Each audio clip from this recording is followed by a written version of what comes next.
30 pulls. I mean, we'll get her, right? We'll get her. Because,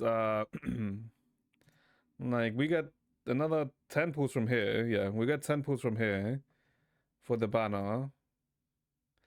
And, okay, we don't get pulls from here.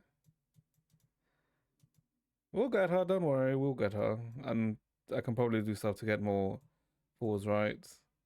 So, no. We get her in one, we get her in these 2 pulls. Okay, maybe I am coping.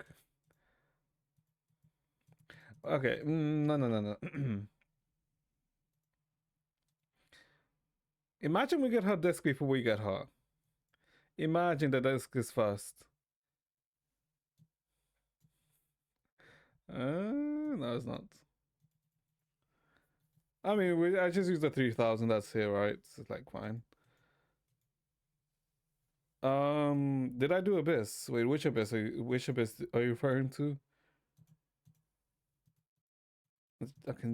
I mean, I can't complain too much, right? We got Frisia, and I guess we also got what's his name, Caramel. So we got new characters, so can't complain too much. Cataclysm. Oh yeah, I did Cataclysm. It's I mean, Cataclysm is quite easy to do, right? Since it's literally just is cumulative, right? So essentially, just do 2 runs and you're good, which is very chill. I do like that. This is like very chill to do. So yeah, I mean, we just have to wait and then we get her. How many do you get from killing this? It's only like 300, 400, 500, 600. I mean, 600, like 5 of them, I can probably get like a 10 pool if I do those. It's like doable. But I guess them adding the weekly so that, you know, you get more pools, that's nice. Where's your side quest now? We do some exploration. No. I can literally just I mean, I'll get more or less like 10 pools, right? If I do all of these, right? Because I haven't done these. And they're like pretty easy to, they should be like no issue to kill, to beat, right? So I'll get enough pools to guarantee, to hit this. I'm actually full pitying, which is, I'm gonna full pity this. But sure. And also we're getting another 10 pool from here. So it's like, it's not the worst. She's very much obtainable. So I'm not that worried. Although, imagine, although we could have just gotten her the first 10 pool because we literally got a freaking thing, but nah, it just had to be freaking. Not Mystique. What's her name again? The freaking Lux character with the bats. You just had to be her. Whatever. Next banner, we're quitting the game. No. Why do you want me to quit Stellasora? I thought you liked Stellasora. Why would you want me to quit the game? How many do I have here again? 1,600. Okay, I have 100 pulls there. Rank. Oh, right, because we did this, right? Yay, with a second highs, and I'm already feeling annoyed because Jesus Christ, is it me or are the enemies like unnecessarily tanky?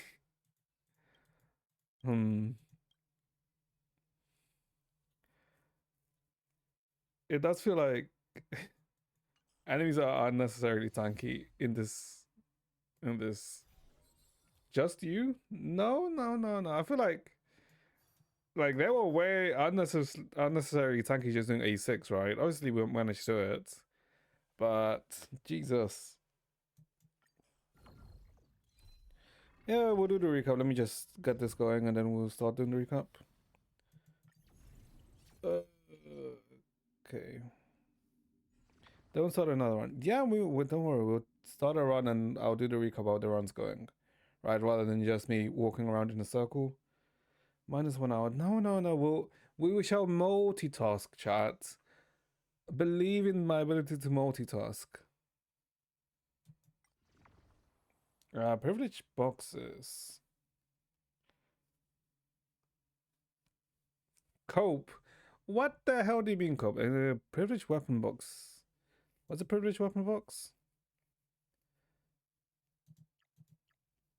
Well, that's not disappear up to use. After the story refreshes 20 times, gain 30 and a stealth projector. Obtain the Kafka. Or the blade Kafka. You know what, Joe? Let's do the Star on Hunter one. Okay. Just pick these two up. Kafka. Wait, when we meant to get a blade? I feel like I'm being scammed. Put TFT on 1x1 pistol while recapping from video. Oh, that's blades. Why are you such a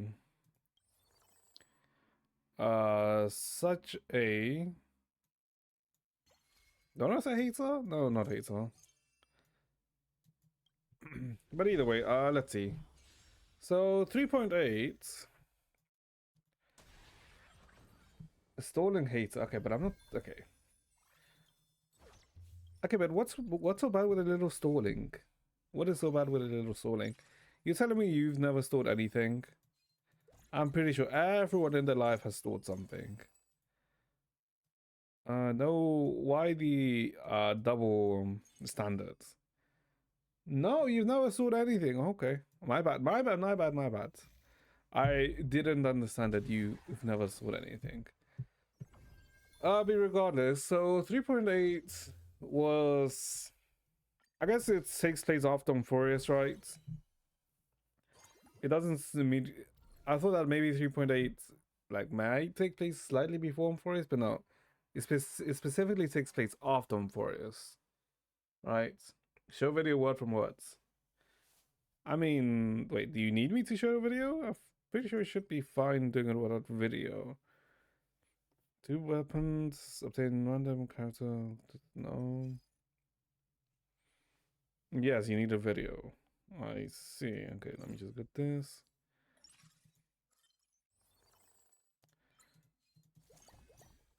Let me just sort this. But I mean, wait, hold up. Technically, the one thing you don't know is the ending, right? I mean, wait, no, wait. You were here yesterday, Naturalize. You only missed what? 5 minutes? Well, technically like 10-ish minutes from yesterday, right? Because I did kind of end up starting stream late. Wait, hold on. We can put dot in because of yeah. But yeah, so 3.8. I didn't get any of it. Oh, okay, I see. My bad. So it was just skill diff. Because some people played it in Japanese. I mean, I would have assumed that you had, done the story yourself already, right? Also, I mean, you can't really blame me for you not being able to speak Japanese. Not that I can either, but but 3.8 starts, I guess, after Euphorius, right? And it literally starts off with us talking to Sunday, and we're told that a trailblazer, well, nameless, is leaving the Express. Oh no, has finally returned to the Express, right? And we're like, huh? There's someone else, right? Because there shouldn't be anyone else. We should know all of the namelesses, right? And apparently this person is Dahlia, right?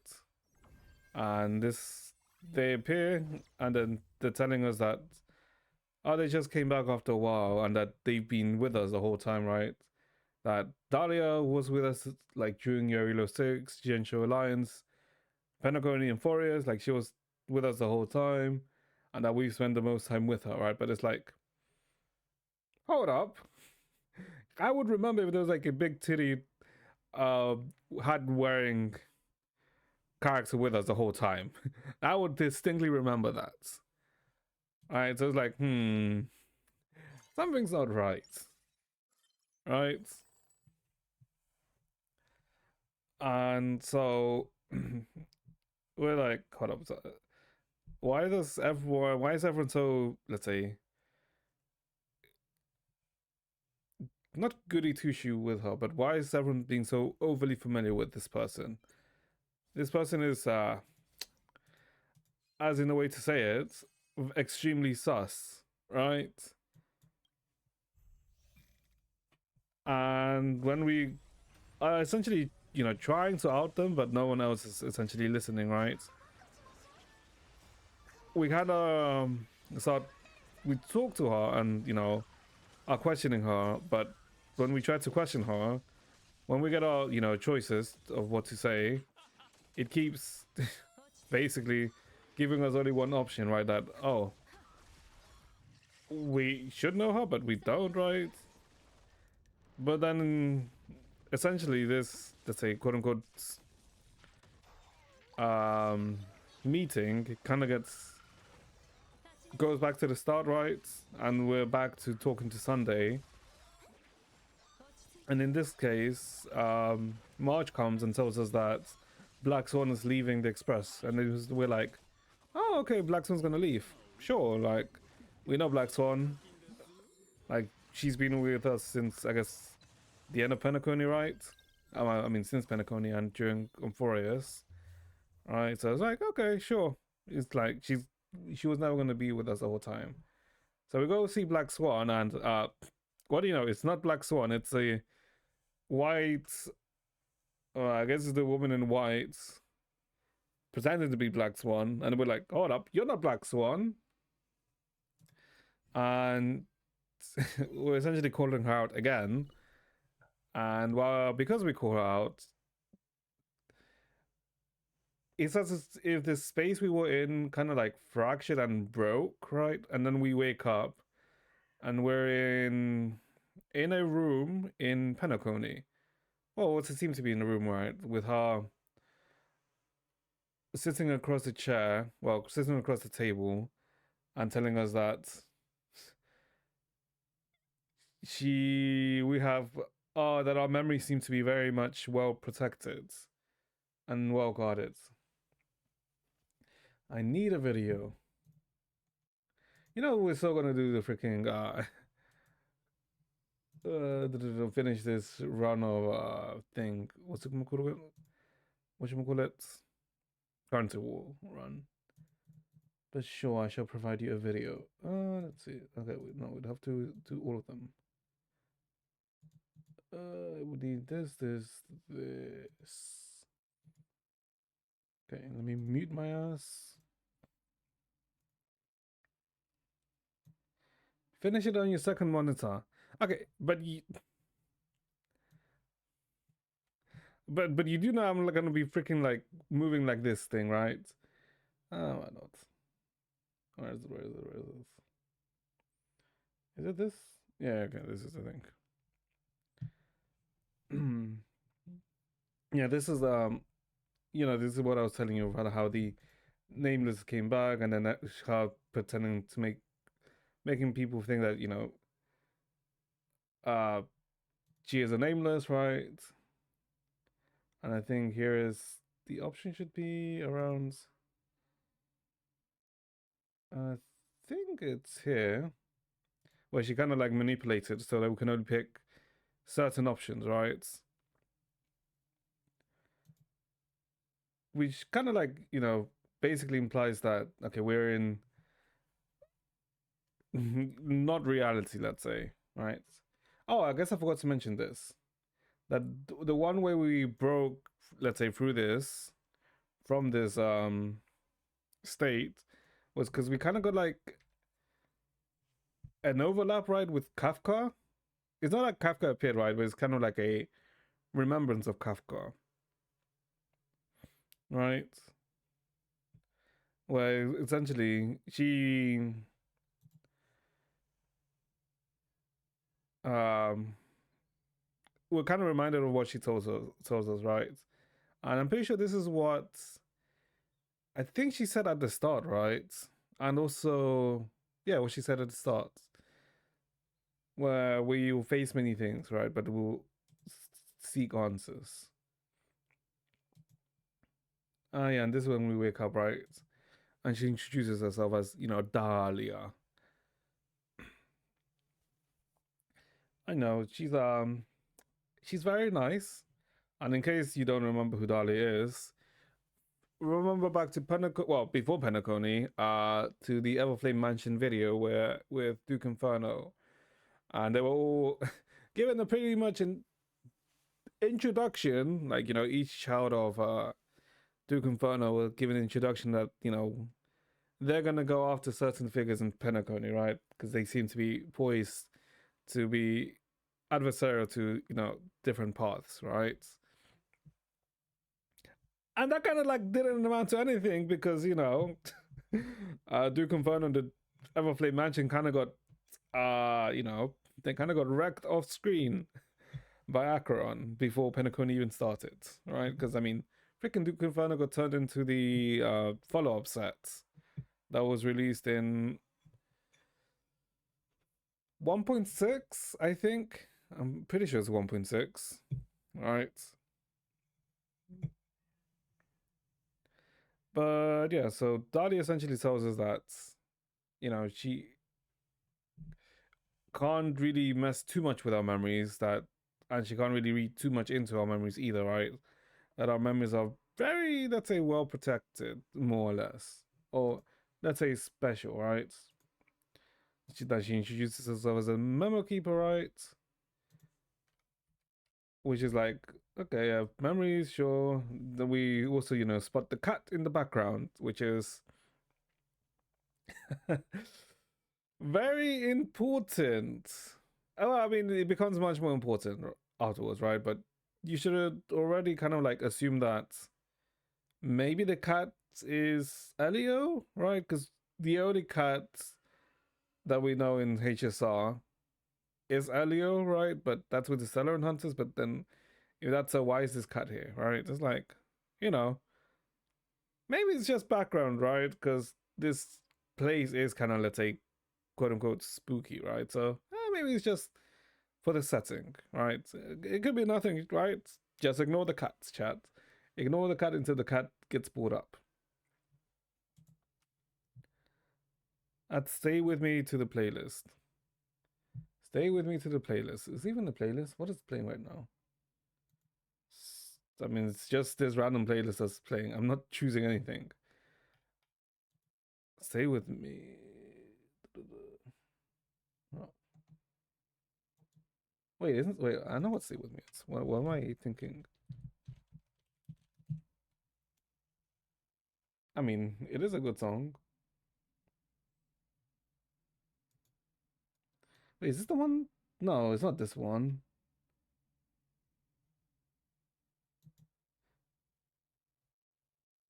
Oh, you're talking about the freaking this one. The Mikamatsu Bara. I don't think you would. Wait, maybe you talk about the English one?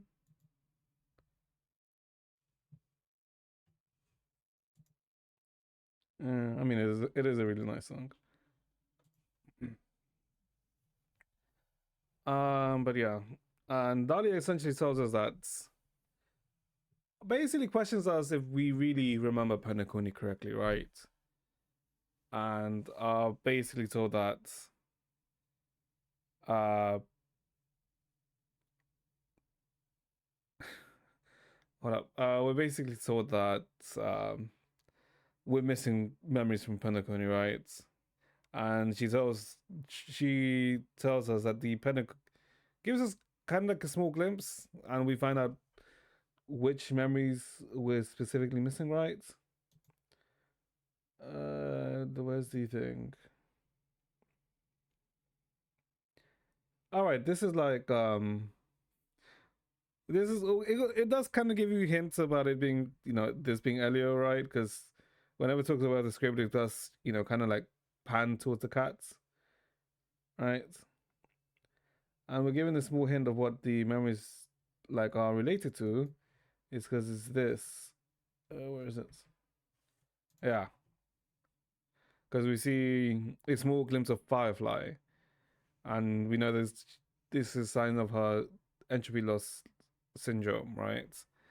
So it's pretty much memories concerning Firefly is what we lost or don't remember or were taken away, right? So it's kind of like, okay,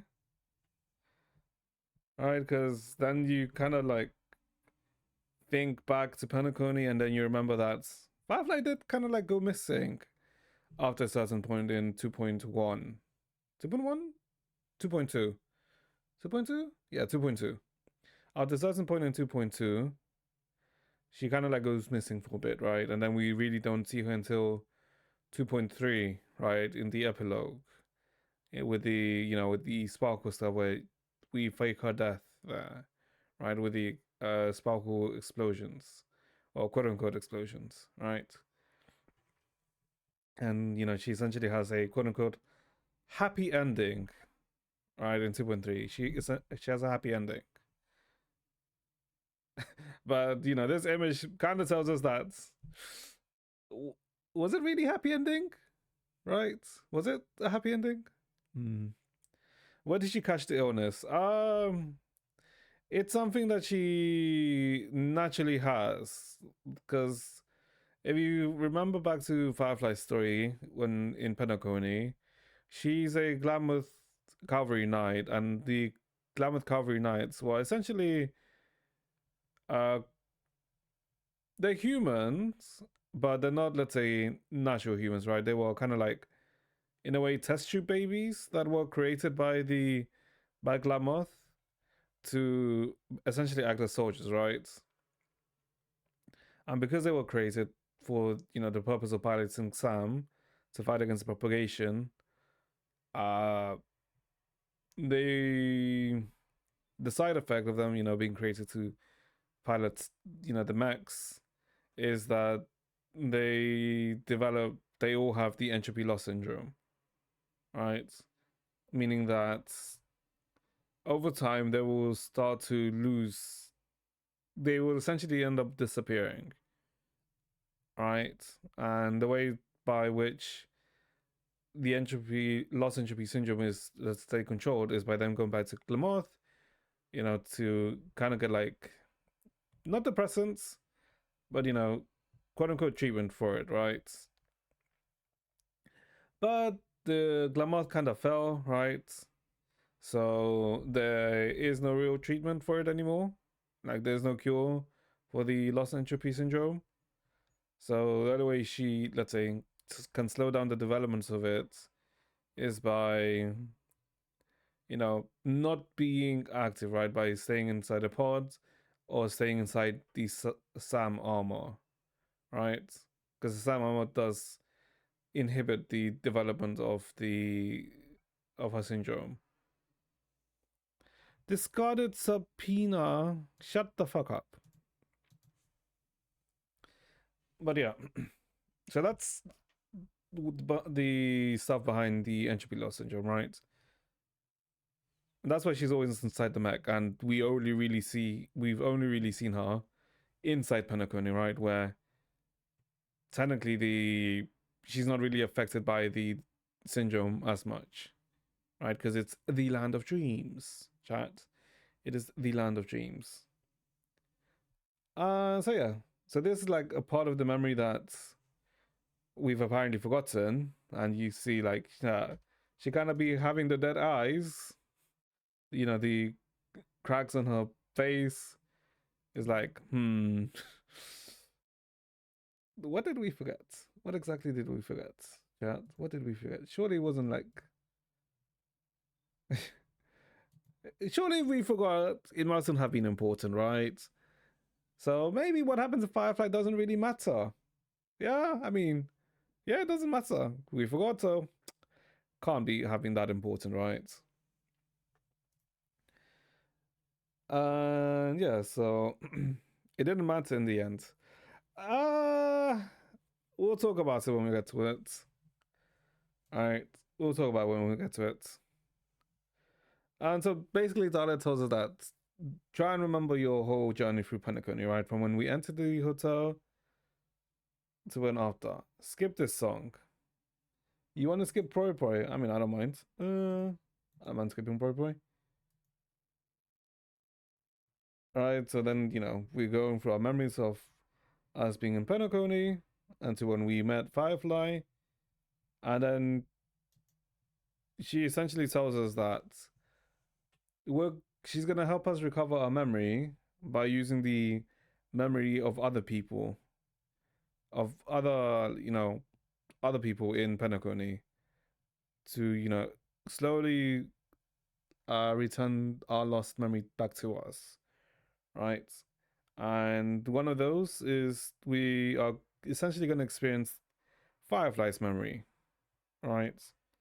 So we're going to see Firefly's POV of Penacony. And here you see just before Firefly enters Penacony, right? So this is Firefly with Silver Wolf, and they're at the edge of the Astana system, which is, where Penacony is located. And they're going to infiltrate Penacony via this pod, right?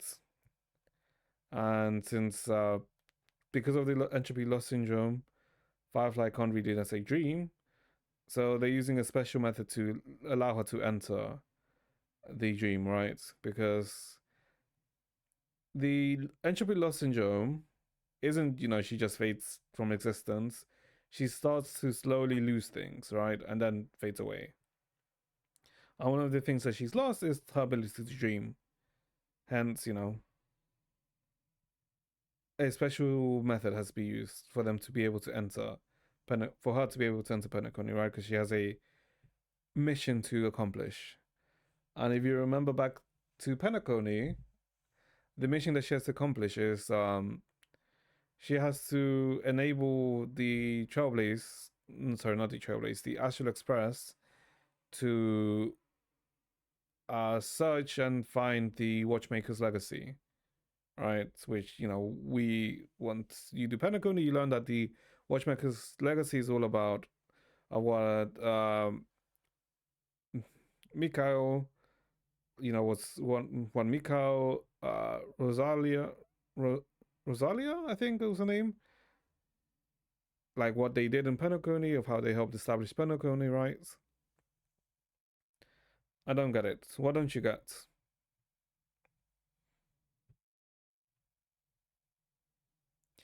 Because the Silent Hunters are all about following the script to prevent something or to achieve something, right? I mean, it's the same thing. What does she get from it? Who? Firefly, from doing all of this. It's because she's a Stellar Hunter, right? And they're following the scripts, right? And they're all essentially following Elios' scripts to avoid a certain ending or to prevent a certain events, right? And they're doing, and by essentially guiding us to certain events, or yeah, to certain events, is to essentially guide the story to a certain outcome, right? So that's why uh, Firefly, Silverwolf, Kafka, Blade are doing all of this, right? Because they're all essentially willingly choosing to follow Eliu's script. So not everyone dies in Penacony. I mean, technically you can die in Penacony, but yeah, we'll get to it more when we reach that section of the story. One sec. What is this? Shut the fuck up. Okay. All right. And so, with the help of Silverwolf, um, you know, Firefly manages to get inside Penacony. All right. Also, like the reason why Firefly also essentially wants to do this is because she wants to fulfill a promise that we made to her, right? Although that kind of comes into it a bit in after. Can you fucking load? Right? Yeah. And this is us.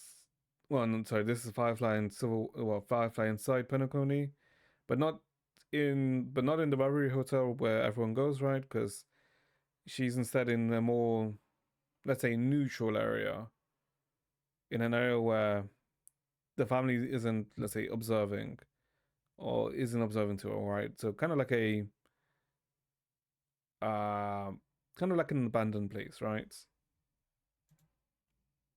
And that's how they essentially managed to get in. And the way Firefly is going to, let's say, get get into, let's say, Penacony proper is maybe by, let's say, distracting the family forces, which will give her an opportunity to get in. That's what she kind of like, maybe kind of like thinks, right? Oh, and I guess here is like us. Here it's kind of showing like Firefly is in Penacony proper, but what is then realized is that what Firefly sees and what Silverwolf is observing aren't the same thing.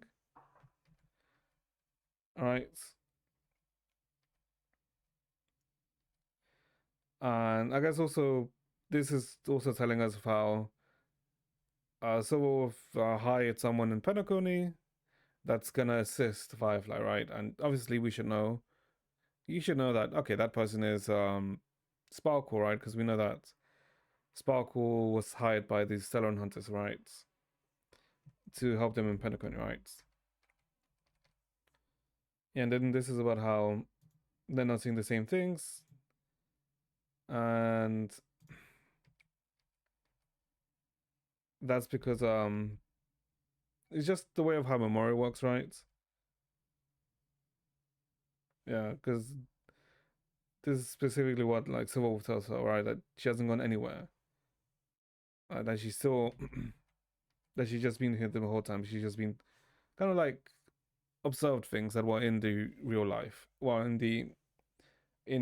the Reverie Hotel. And so, and if you remember back to, there's gonna be like a lot of jumping between the Penacony story that we know and what's happening here, right? Because if you remember back to 2.0, when before we reunited with Firefly, no, after Firefly died, and we escaped from death, we saw like whispers or echoes of Firefly, talking to someone, running towards a certain place, right? This is what we're seeing now is what those echoes were exactly, right? Of her talking to Silverwolf and trying to get to the 12 hours, right? And I guess the most important thing is that we Firefly ended up kind of like running and encountering some of the swarm. And if you don't remember, the swarm is part of the swarm disaster, who are essentially part of the propagation, the AN propagation, which is all to do with the swarm disaster, where the swarm nearly kind of destroyed or were an extreme threat to the universe because of how much they were dividing and eating away, right? And it ended up with the fall of the swarm back many years ago. And the reason why maybe the swarm here is because the swarm disaster also affected the Astana system, right? Which is where Penacony was, right? So maybe this swarm is, a memory of Penacony, right? Also, we know that the swarm disaster was, let's say, did that Penacony did encounter the swarm disaster because if you remember back to uh, Tiernan, the nameless Tiernan, which is one of the nameless who died in Penacony, he worked with the Galaxy Rangers to fight back against the Swarm in Penacony, right? And he ended up dying later on. So it's not like the Swarm being in Penacony is like they never like included this. Like, what is this bullshit? No. Like we always know that Swarm played a role in Penacony's past, right? So maybe the Swarm being here is just a memory of the Swarm, right? I know, so we kill them, right? And we see of how much of a T1, a T2 character a Firefly is. Nobody knew that. No, no, no, no. We knew that. No, no, we knew that. You just have to remember things. All right, we see how bad of a character the Firefly is because look at how little damage she's doing. You played her wrong. Shut the fuck up. Also, the team, yeah, this team. I wouldn't really say that this is a good team. Anyway, right? Because it's also like a borrowed Firefly, right? So, eh. And yeah, and the more the faster she goes, right? She sees, oh, this woman like flying, running away from someone. Cosmetic Heisen. Heisen always good. Don't don't shit talk Heisen. I know, like she sees this woman's running away. Like there's like that swarm around here, right? And what she sees is that oh, a Glamour cavalry knight here. Oh, the memory of a Glamour cavalry knight, right? Like what are they doing here, right? And she knows that technically there's only one Glamour cavalry knight which can appear here because all of the other cavalry knights died. She knows that all of the other ones died except for one, which ran away from the field, right? And that was AR214. But seeing that cavalry knight means that okay, this must be AR214. AR214 was or is in Penacony, right?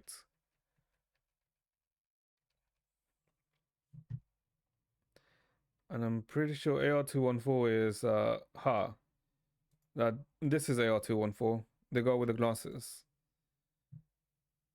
Yeah, I'm pretty sure that's the AR214. Yeah, yeah, you can see the two. Yeah, she's 214.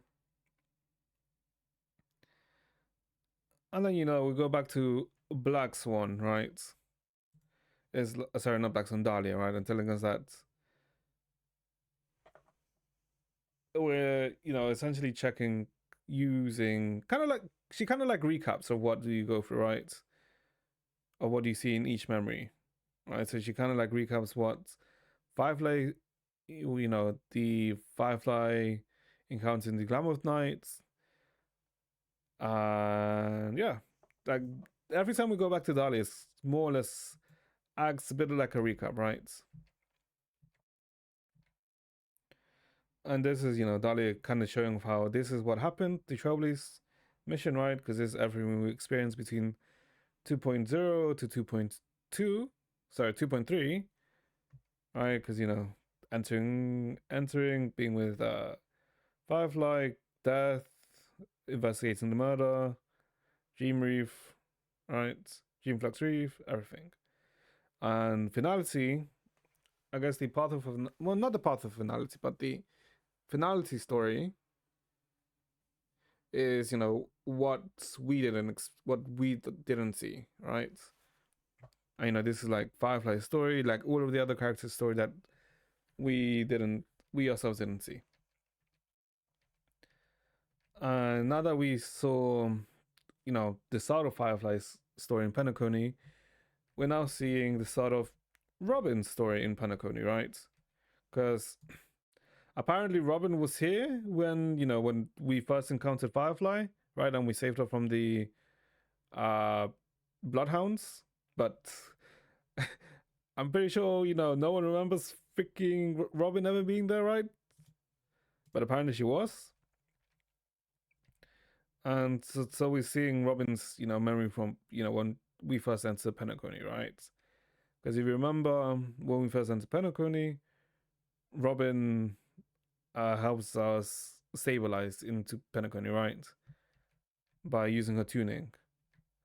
But what we learn is that Sunday helps Robin with her tuning, right? Because we remember that when we first started us joining Penacony, we heard that Robin's voice wasn't that great, that she was like having maybe like a sore throat or like some voice issues. Because whenever she talks, her like lines are basically distorted, right?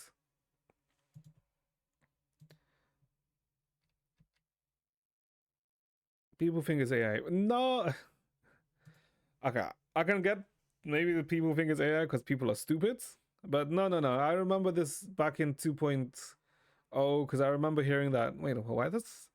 Is her recording scuffed or something? But then I realized, oh, it's because she has like voice issues in this section. I mean, it's just people's lack of critical thinking. That's it. All right, because like anything that looks off, it'll be like, hold up, that's AI, isn't it? You fuck. It's like I don't know. That's like the issue with, let's say, the propagation of AI. Because now, if something looks off or sounds off or looks weird, it must be AI. When obviously it's like there's probably a different explanation, right? And also, if people don't remember, 2.0 came out before the explosion of AI, right? So it's like, this stream do it takes must be AI.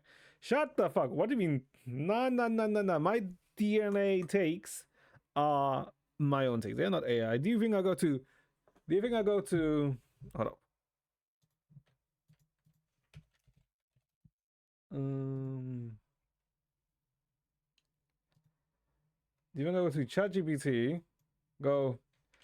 Can you tell me? Can you give me negative opinions about Dual Night Abyss? Do you think I freaking typed this up? No, no, no, no, no, no, no.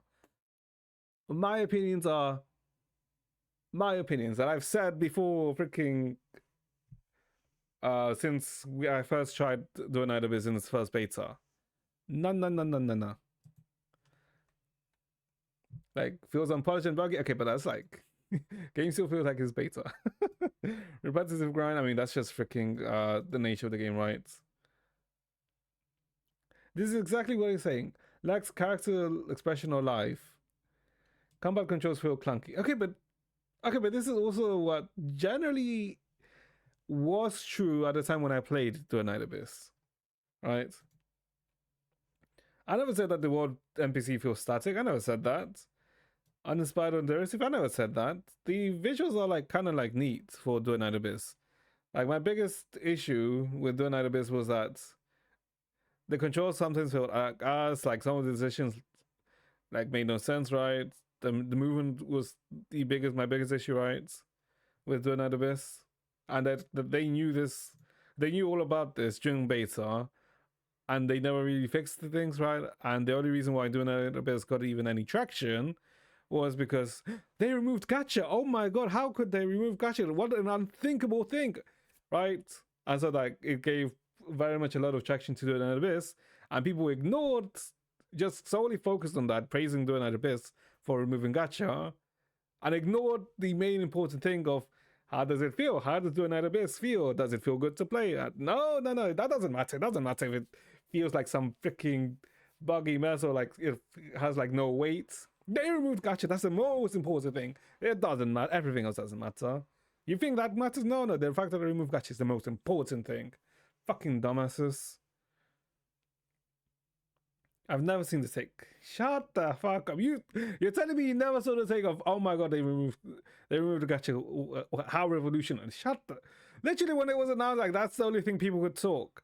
And that's like when a lot of the freaking Doing Night Abyss videos started to show up about, oh my god, this game did what no other game had done. They removed the gacha system, which they had. No. Hold up, hold up, hold up, hold up.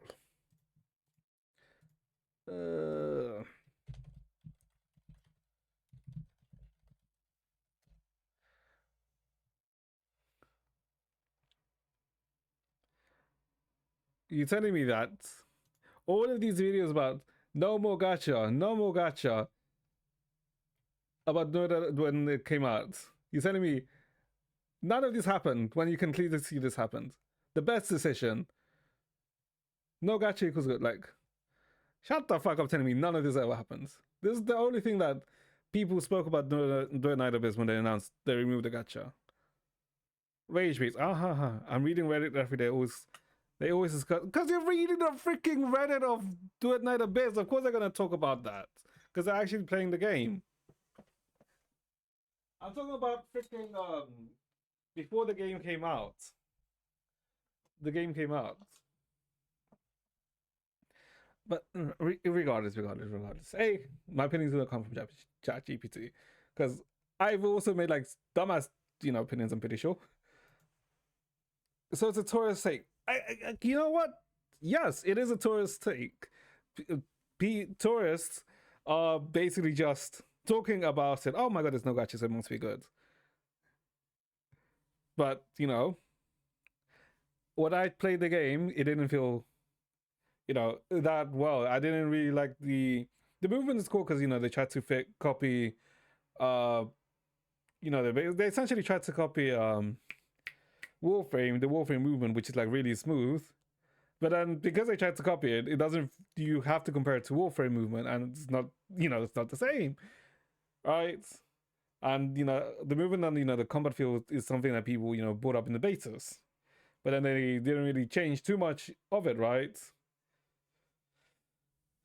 And like the main thing that they changed was like the monetization and some of the systems making it a bit more clearer, which is nice. Don't get me wrong. Them removing gacha and you making it so that you can farm every character, right? It's like really nice. Don't get me wrong. I'm not gonna take that away from them. It's like a really good decision, right? But that doesn't remove the fact that for me the gameplay didn't feel that great. A lot of gachas feel like shit. Yes, and I'm not saying they don't feel like shit.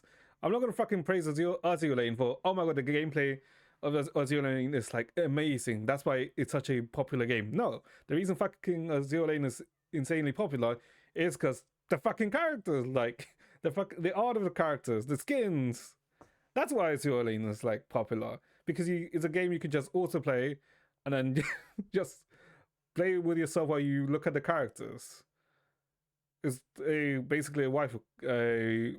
The main aim of Zero Lane is not the gameplay, but the freaking waifu collecting essence of it. Art looks good in 1.1 for Doing Night Abyss. Yes, I'm not saying like. I know I said that Doing Night Abyss like 1.1 from what we saw. Yeah, it looked like a step up from 1.0, right? Because like the new areas that I saw in some of the videos, yeah, it looked cool, right? But just because something looks visually cool is that's just one part of the game, right? That's how does the game feel to play, right?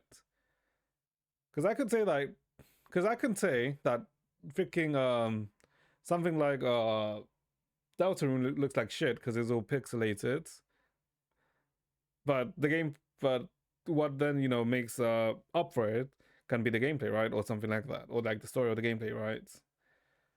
Which can counter it, or not counter it, but balancing it out.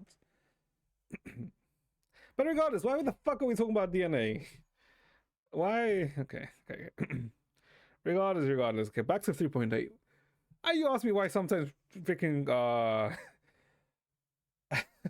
recapping takes ages.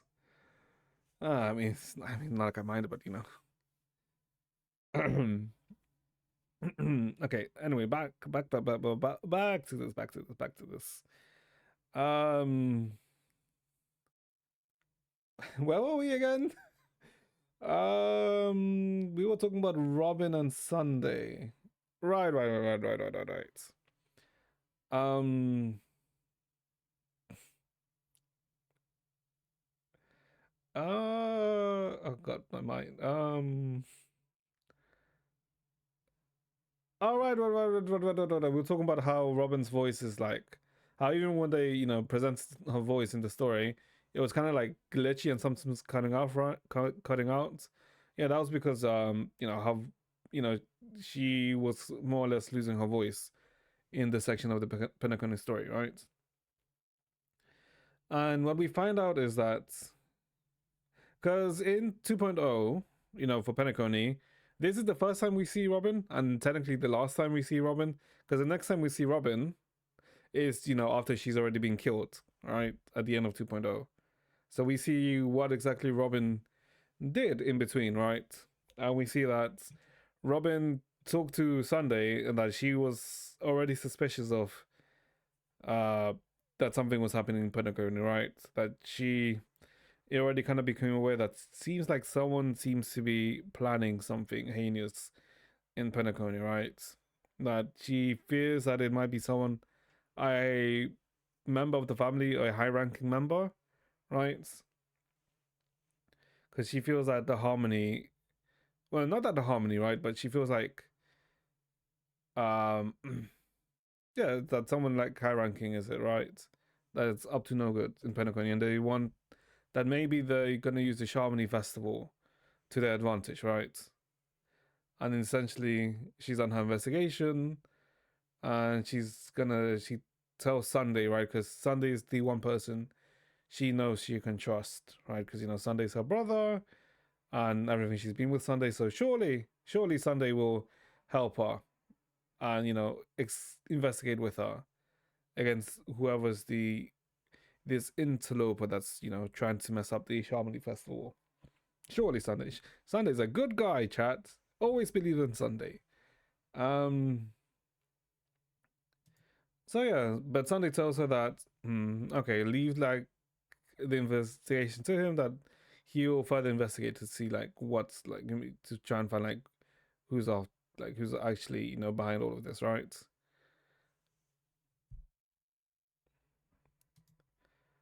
And yeah, and so using, I guess, since Robin is tuned with the harmony, she can use her power to see like, okay, where which areas of Penacony of the Golden Hour like seem off, right? And so she investigates this, and she comes across the scene when Firefly is being questioned by the Bloodhound family, by the Bloodhound members.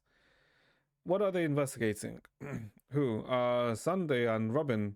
Robin essentially, through her private investigation, found that something that the memorial in Penacony seems to be off, that the harmony in Penacony seems to be slightly off, and the only ones who can really do this is someone that's high ranking in the family, right?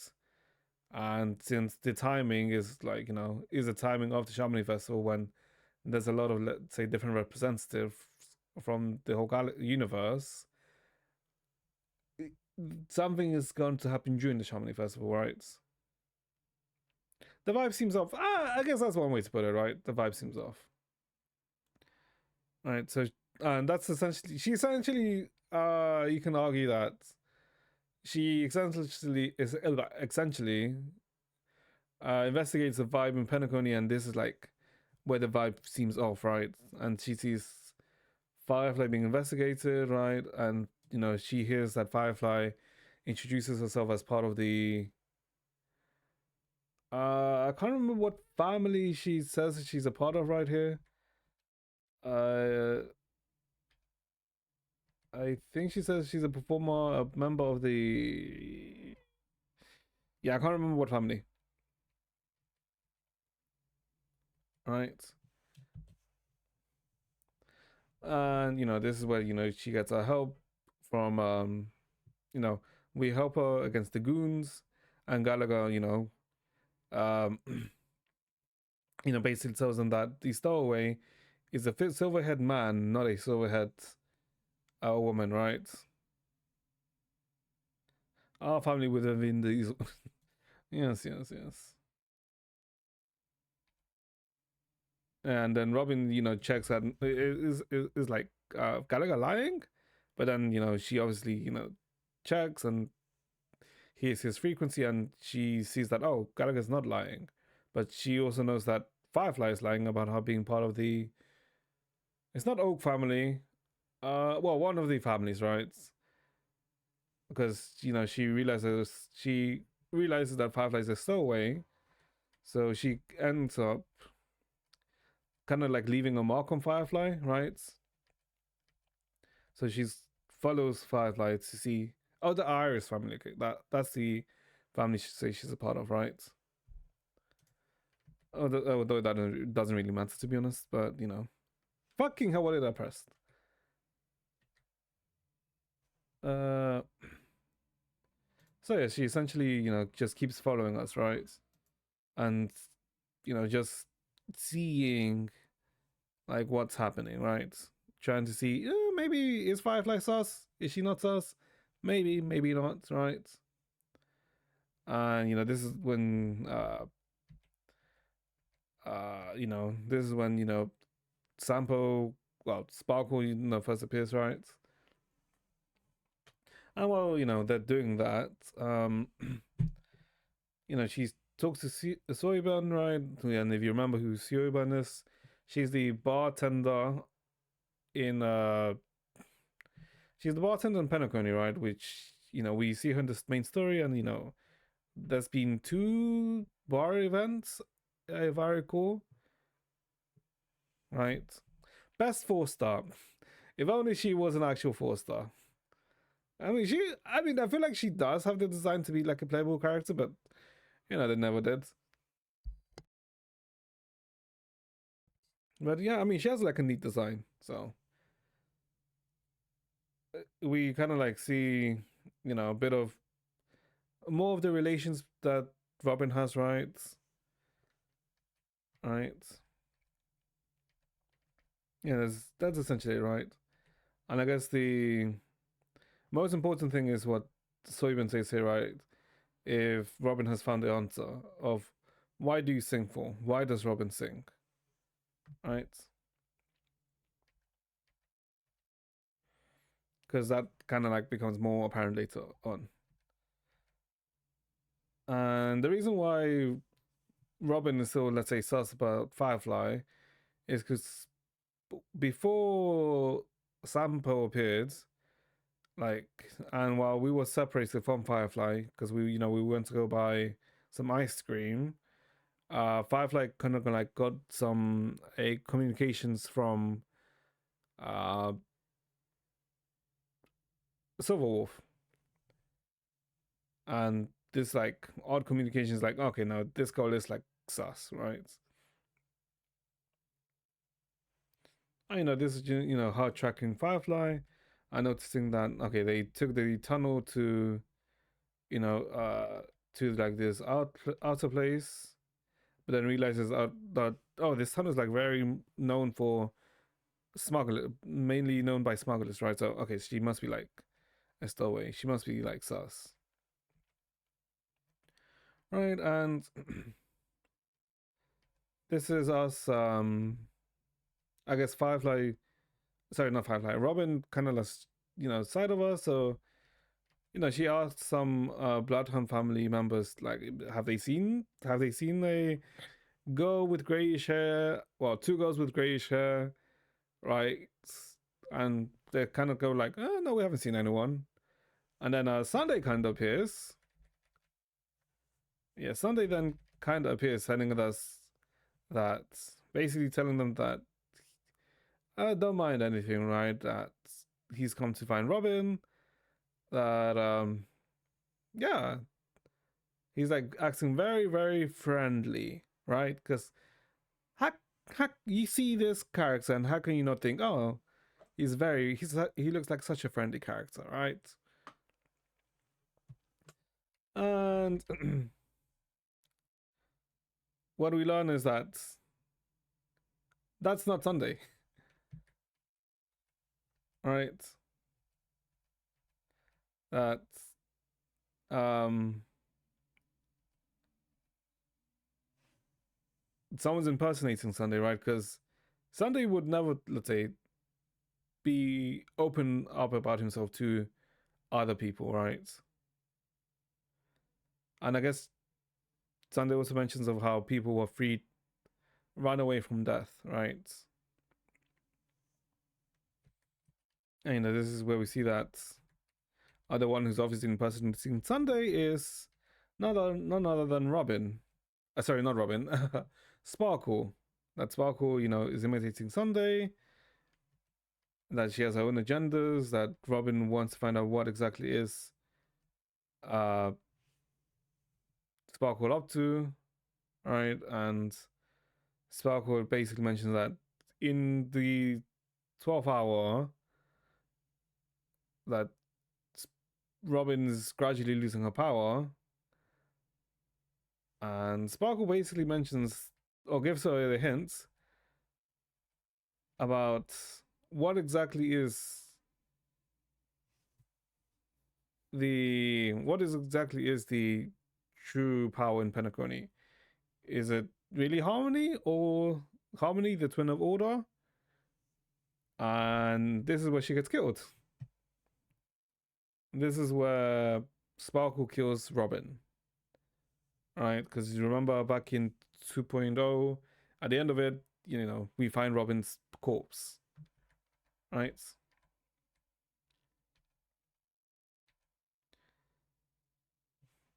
And then at the same time, after she, killed Robin, Sparkle gets found by someone.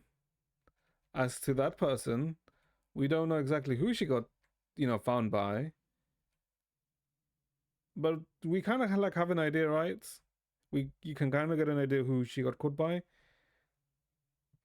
because she goes, "What exactly do you want to take from me?" Right? So it'd be like, you know, it might not be. It's obviously not Sunday because Sunday found that he killed that she killed Sparkle. Sunday would obviously, I think, immediately kill her, right? So it has to be someone other than Sunday. What's the main power of Penacony if not Harmony?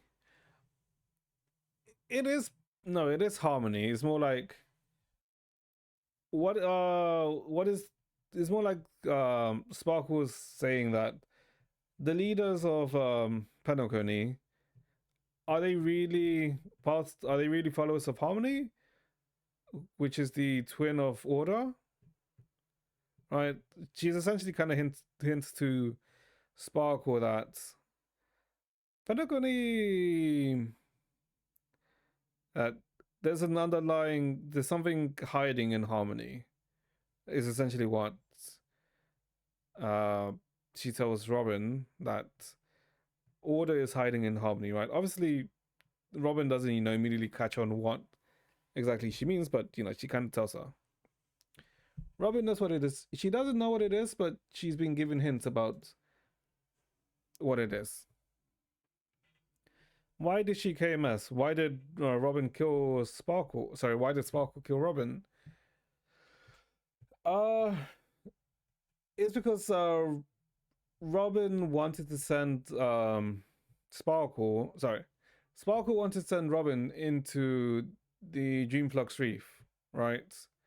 To essentially kind of push her into the direction of her finding out what is happening, right? Because during this whole time, Sparkle is working with the Celeron Hunters, right? So she is privy to what she should be doing, right? To help, the Celeron Hunters achieve their goal, right? So if anything, you can argue that it's part of the scripts. That's why she's doing this. And this is when she gets found by someone, and then we go back to, Dahlia, right? And we see that, then Dahlia confirms that Sparkle is the one that killed Robin, that it was a staged death, and that it was just a minor setback for Robin, that it sent her to Dreamflux Reef. Okay, Chad, give me like a minute so I can take a quick piss. Be back. Sorry.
Okay, back. Oosh. I don't know how to play all these Impact 30 event teams. Even doubts, smash buttons, and you'll be able to clear it because I don't think any of the stages are, let's say, that hard to clear, right? So you should be fine, if I'm being honest. And if anything, you're learning how to play teams you will eventually get at some point. So it's not that bad. And if you really, I guess, are struggling, you can go to the trials section to the tutorial section, right? And look for the main DPS and just do that, and you'll learn how to play the character. And in the last stage, it shows you how to play the team, right? At the basic level, so that can help you.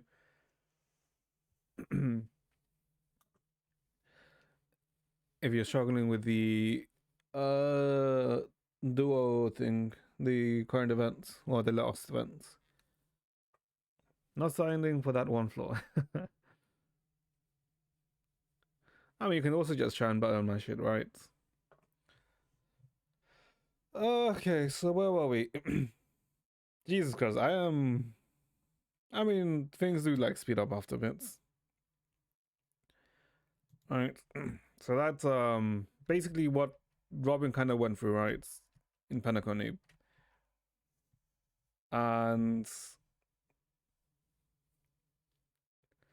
it's she basically tells us that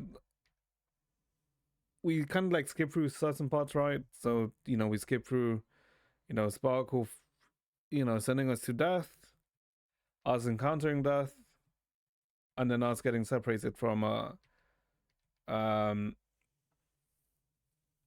Firefly, right? After Black Swan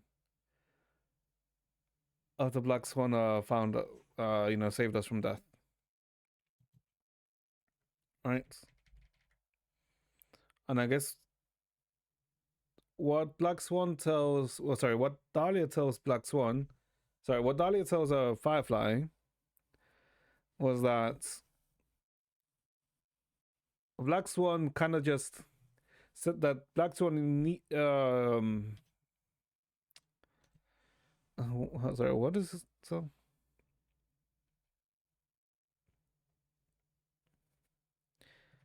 yeah, that we got separated from Dahlia, from Black Swan, and supposedly Dahlia encounters Firefly and tells Firefly that Black Swan deliberately separated us uh from her, right? For some maybe ulterior motive. And at this point, uh Firefly Dahlia kind of like tells her that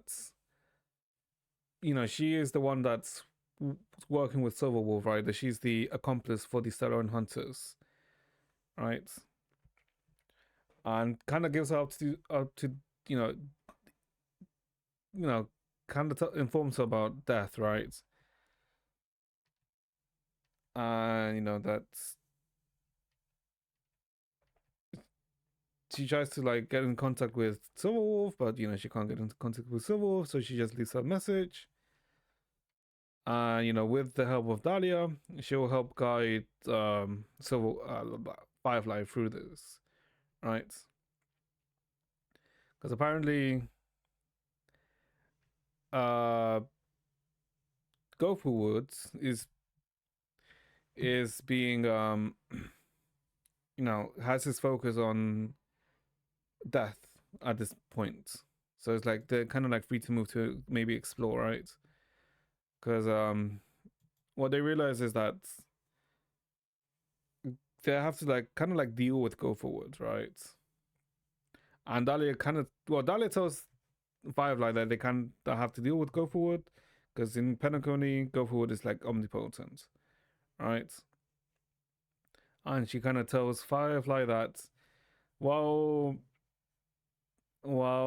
exploring Penacony, she found Go Forwards let's say, his crime, that he's hiding some stuff, right? And he's with Firefly's help, she's gonna uncover, his dirty secrets, right? And we see some of Goforwood's dead birds, but this allows Dahlia to confirm something, right? Because supposedly, as the Dream Master of Penacony, Goforwood should be omnipotent here, right? Because we learned that Goforwood in the past, like he was being not convicted, but there was like a riot, and in order to save himself from the riots, he ended up basically enclosing himself in the dream, so he can never leave the dream. But by doing this, he also basically spread his consciousness throughout the whole of Penacony. So he should have been omniscient and omnipotent in Penacony. But obviously, since some of his beds are dead, you know, he isn't omniscient or omnipotent, right? Yeah.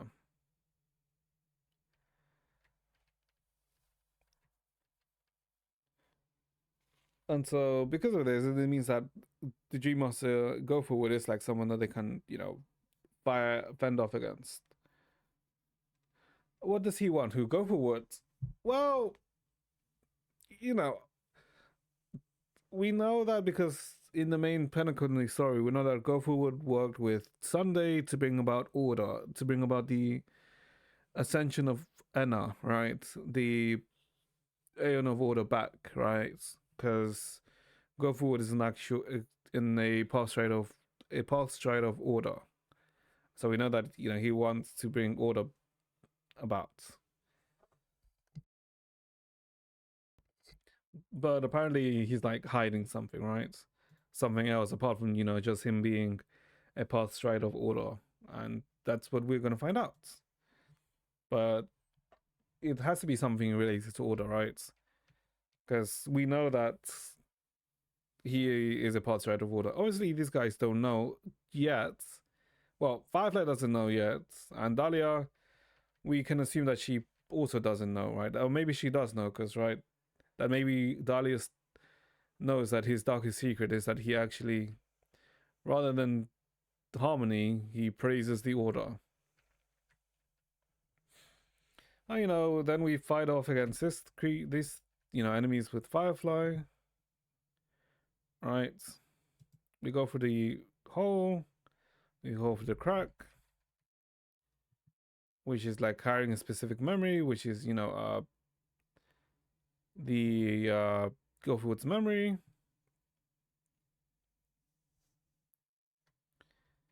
All right. And this is the memory of go forward. And what we see is that in the memory, which is his darkest secret, is the dead Glamoth Knight, A214. And we see that A214 died in Penacony, right? Because this is the same Glamoth Knight that we saw, that she saw when she first infiltrated Penacony. And what essentially happened is that when you know how I told you how Penacony and the Xana system were also affected by the uh swarm disaster. Uh During that time, 8214 was like went across, was traveling and went across this, and essentially helped Penacony fought against the swarm, right, to fight back against the swarm. And they were obviously able to successfully fight back against the swarm. But um what we essentially learn is that Go Forward betrayed, after Go Forward and Penacony was like held by the knights. He then ended up betrayed the Glamoth Knight and killed the knight, and that's like the kind of like the darkest. I guess you could say it's his darkest secret, right? That he essentially killed the helper. This, you can say savior, but someone that helped him out, right? And that secret is, and the reason he did that is because of how the Glamour Knights work and where the power of the uh, Glamour Cavalry Knights come from, right? And what we learn is that the secret behind the Glamour Cavalry Knights is that they work in a similar way as to the propagation, right? Because what we learn is that when one of the insects of propagation, once they get too far away from like the queen or from the emanates of propagation that they originate from, they kind of like start dying, right? They start to shut down and die, which is very similar to how the entropy loss syndrome works. Because before Glamour, fell, the cavalry knights will go back to Glamour to get treated, so that the entropy loss syndrome, doesn't, fully occur and they die. And yeah, so we kind of learned that the power of the Glamour um, knights is very similar to how propagation works, and so we can see that Gopher would seems to be very interested with the propagation for some reason, right? Yeah, and this is like talking about the similarities between entropy loss syndrome and um the propagation. Yeah, the entropy loss syndrome is a death called living propagation. Yeah, and there's where they describe the similarities between the two.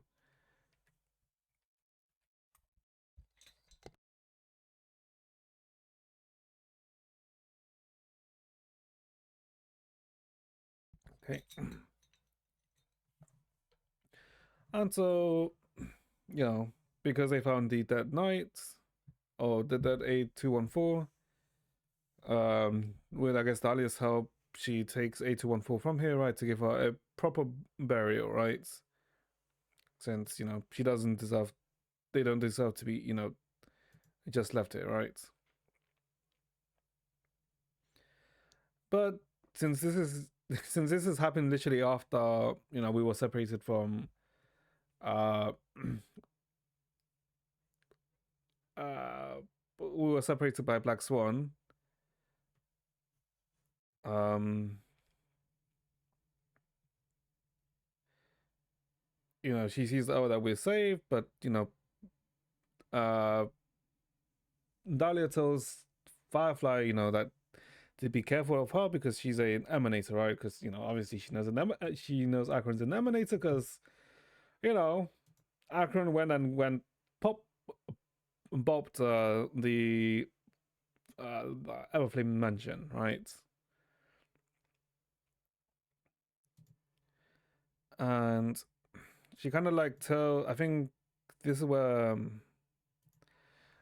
where Firefly mentions her 0 point mission, where Elio told Firefly that for her to have, let's say, a happy ending or a good ending with us, or for there to be a possibility for there to be a good ending, what must be prevented is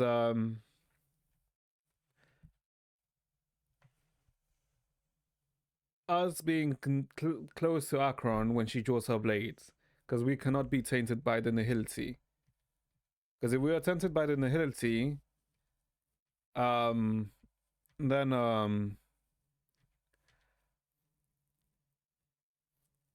her dream cannot happen, right? Her dream of having a happy ending with us, right, or having a good ending with us, right?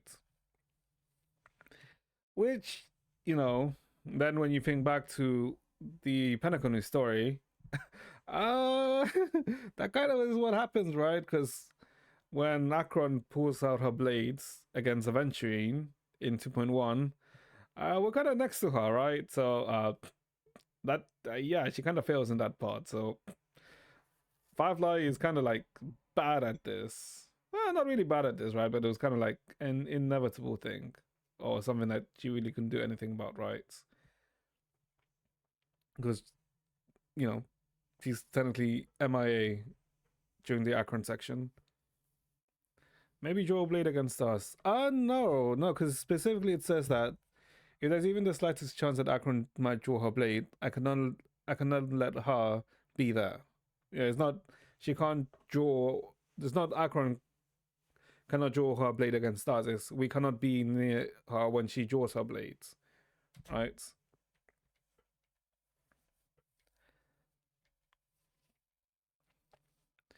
And this is where Firefly tells Dahlia of how Elliot told her that she will face death 3 times. Maybe it's a mistranslation. I don't think so, because of the way how this ends, right? Because of the way how this ends, I don't think it's a mistranslation.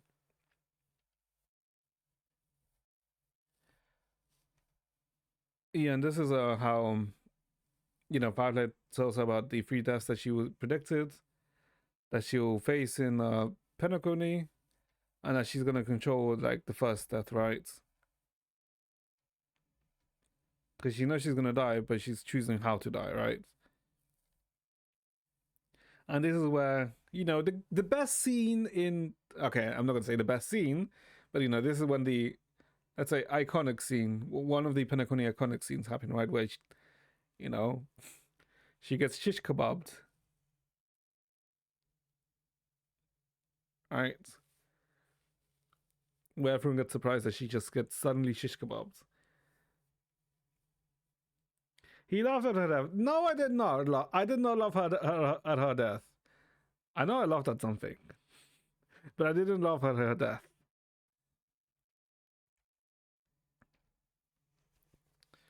Come on, don't BS this.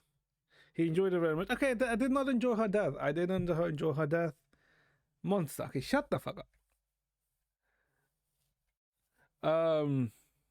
Yeah, there's like the best way for her to do things here, right?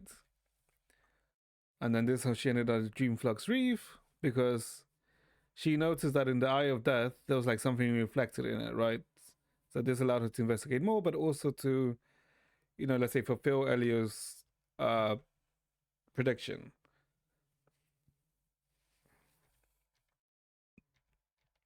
And of how she ended up in Dreamflux Reef. And then she goes on of how to, how we kind of like saw mirages of Firefly, right? Or the echoes of Firefly. And which is, what she went through first.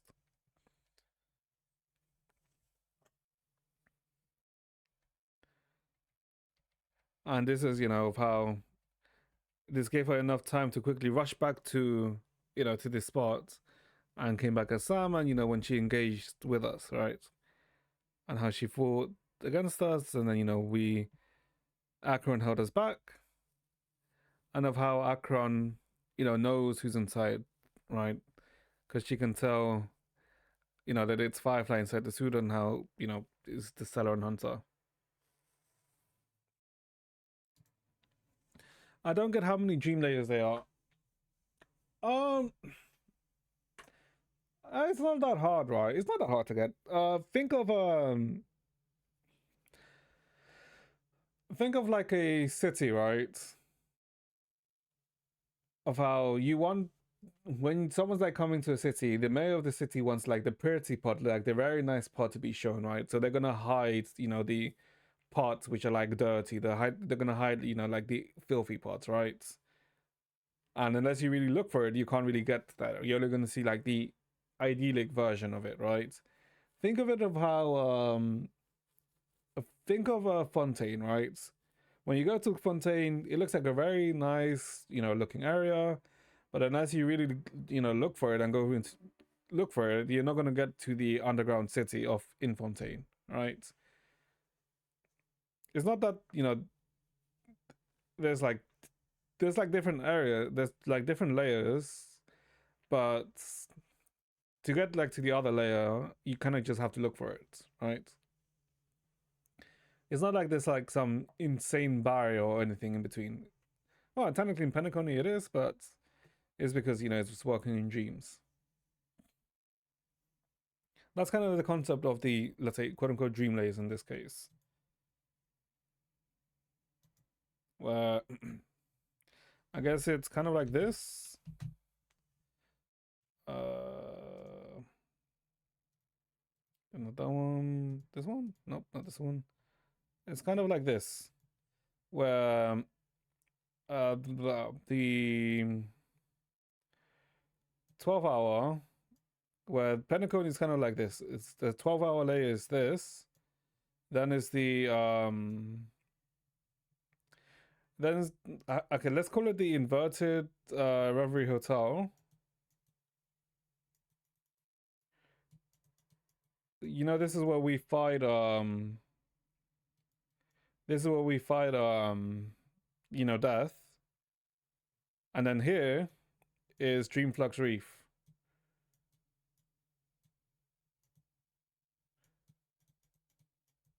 This is where Dreamflux is here, and this all makes up the Pentacone Dream.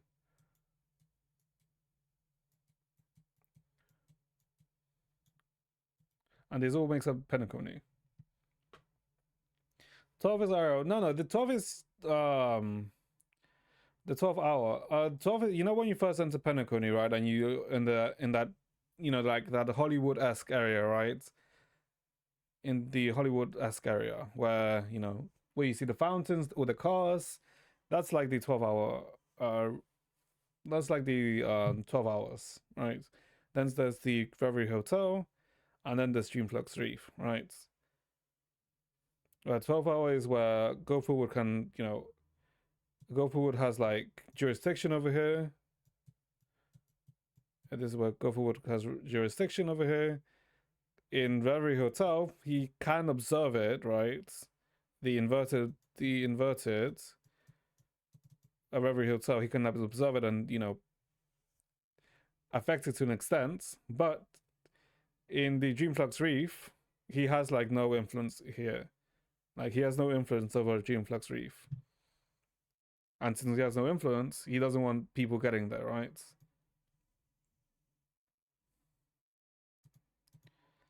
Where is IRL? What do we die? If you die in Dreamflux Reef, you kind of essentially just end up waking up, right? Nothing really bad happens there if you die there. And where's IRL? This is all Pentacone, right? In Pentacone Dream. Okay, that's bad. Let's say Pentacone Dream, and then Pentacone, like IRL Pentacone, is just here.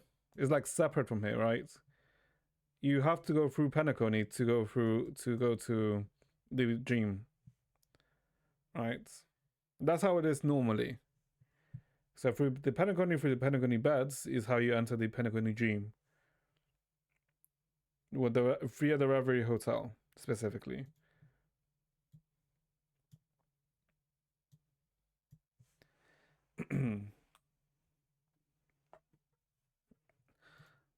And yeah, so this is just, you know, basically,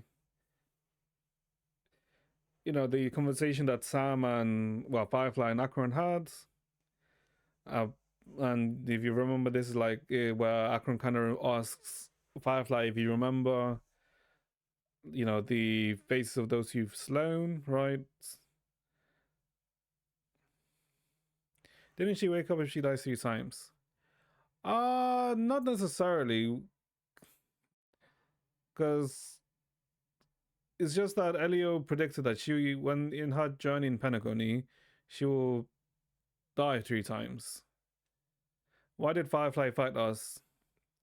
Firefly fought us basically to move the script along, right? Because it was just half following part of the script too.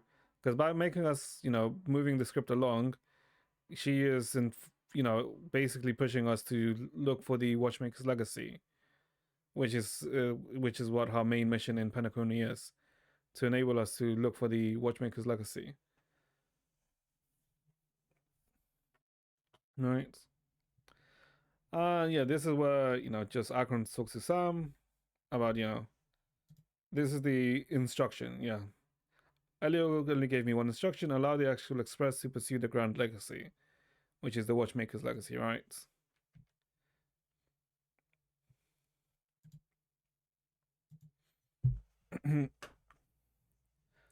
And yeah, and this is like where the, let's say, interesting part is,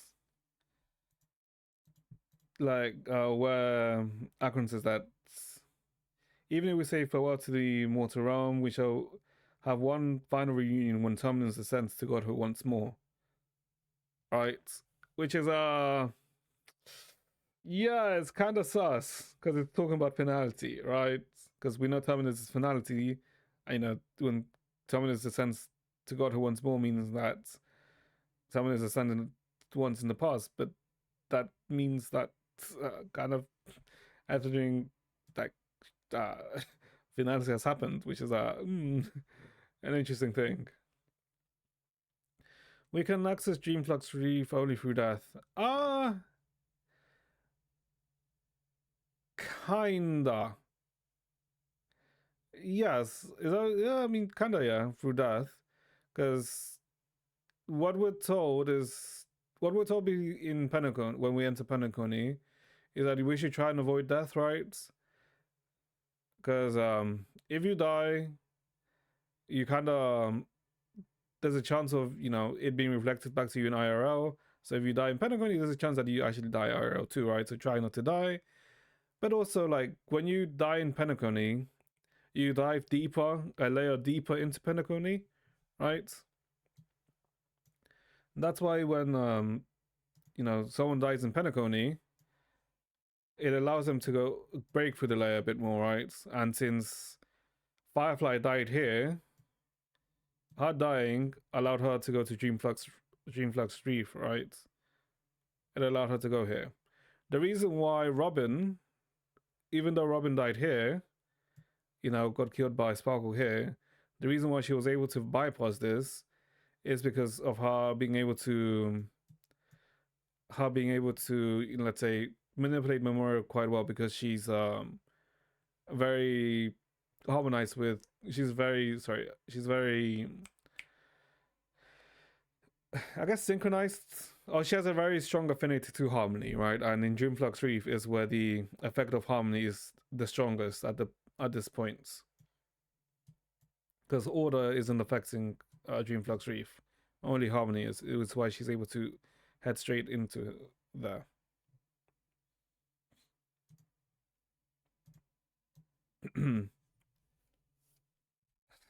It's like, okay, now that I'm explaining this, there's like a lot of things you have to keep it. There's kind of like, it feels like there's a lot of things you have to keep track of so you can make sense of this. I'm not sure if it's just me, because I mean, I get it, right, of like everything that's happening, but at the same time, I'm also realizing, okay, you kind of need to keep track of a lot of things. Jessica got it. No, no, no. I'm pretty sure like a lot of people got it right, because technically, you can also just take the story at face value and still understand it, right? But I feel like to kind of get like the links between everything, you kind of need to keep track of a lot of things, or not keep track, but be aware of like different things, right? No idea what's going on. I mean, I'm trying to explain it, and hopefully you can keep up. Well, hopefully you understand. I mean, like I always say, like, feel free to ask any question, right? I'll try to answer as best as I can. And if it doesn't make sense, well,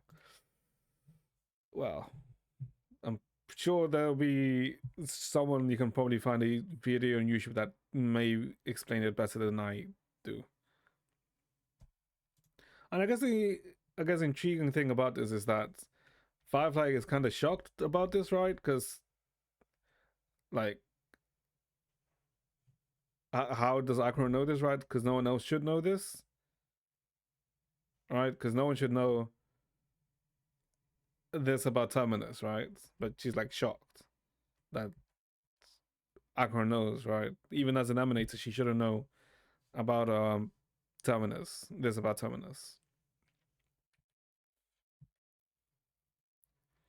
and we see, I guess we kind of see a link between um another reason of why Firefly chose to come to Penacony, right? And she saw that in the four fates, which is because the four fates are kind of like, or four fates slash four apocalypses is how the four different ways of how the universe can end, right? With one of them being remembrance, destruction, uh, nihility, and I can't remember the last one. Yeah, I can't remember the last one, but with the fourth one being nihility, right? And in the nihility ending, um, Firefly is apparently like the last survivor. Like she has to be the last survivor in the nihility ending.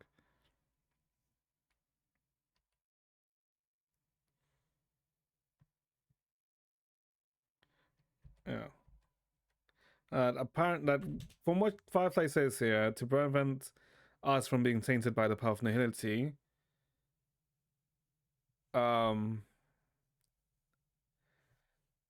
it also prevents us from carrying the burden of the being the last survivor. Because I think what's implied here is that if we are tainted by the power of nihility, we are the ones who will become the last survivor in the nihility ending. I think that's what's actually being implied by the 0 point mission, right?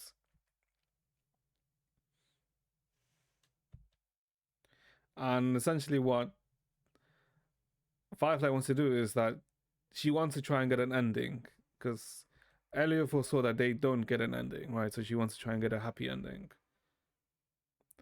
And this is where I guess Black Swan, tries to investigate about Acheron, and she investigates of how Acheron killed Duke Inferno, and this is where she comes into contact with Dahlia, of how we see the connection between Dahlia and Black Swan, of how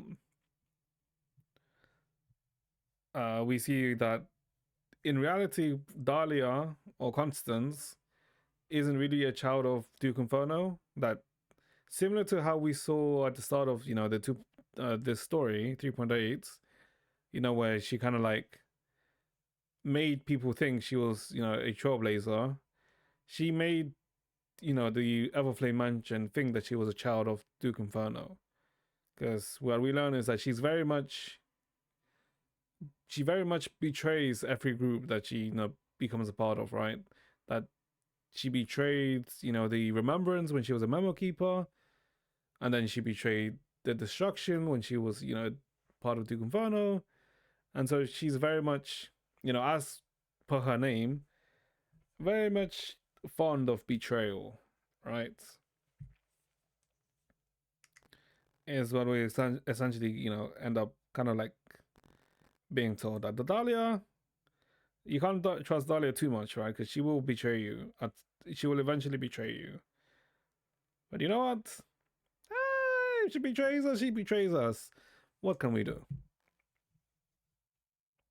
And that uh, Dahlia and Constance are very much not well related, but know each other quite well. And then we go back to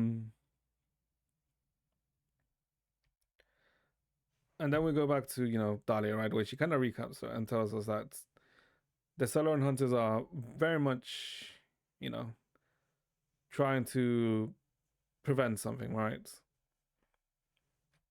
The mission is to lead us to a certain ending to prevent certain things, right? Oh, hey Zay, how are you? Hope you've been well, Zay. Oh God, it's been well. You're good. I can see that you're good. Holy.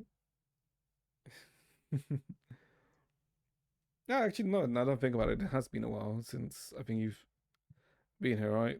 I mean, it's fine. As long as you've been good, that's all that matters, right? And then, this is Dahlia essentially going through the story, right, of how, going after when, the end of 2.1, and of, how basically what Robin started to investigate. So back to Robin's POV. Having a job is hard, better than being unemployed. I mean, yeah, like working can be a pain in the ass, but you know, it is more fruitful than being unemployed, right? Because you're learning skills, you're making money, so you can use that money better than being unemployed and having no money. Yes, you are right. But as long as you're not, let's say, wanting to bash your head every time you go to work, that's fine. So I'm glad you're doing. I'm glad you're doing well, Zay. Hold on. Why the hell did this mute? One sec. Wait, one sec. Okay. Let me guys just put this on then. Yeah. So yeah, so that's I guess the first part. Jesus Christ, we are going through quite a bit. Just watch another trailer of JoJo Part 7. I'm happy. All right, yeah. There was like a new trailer of Silver One, right, releasing Jump Fest a few days ago. I mean, it's close. When is it releasing again? Yeah, I saw the trailer. I mean, it was quite good.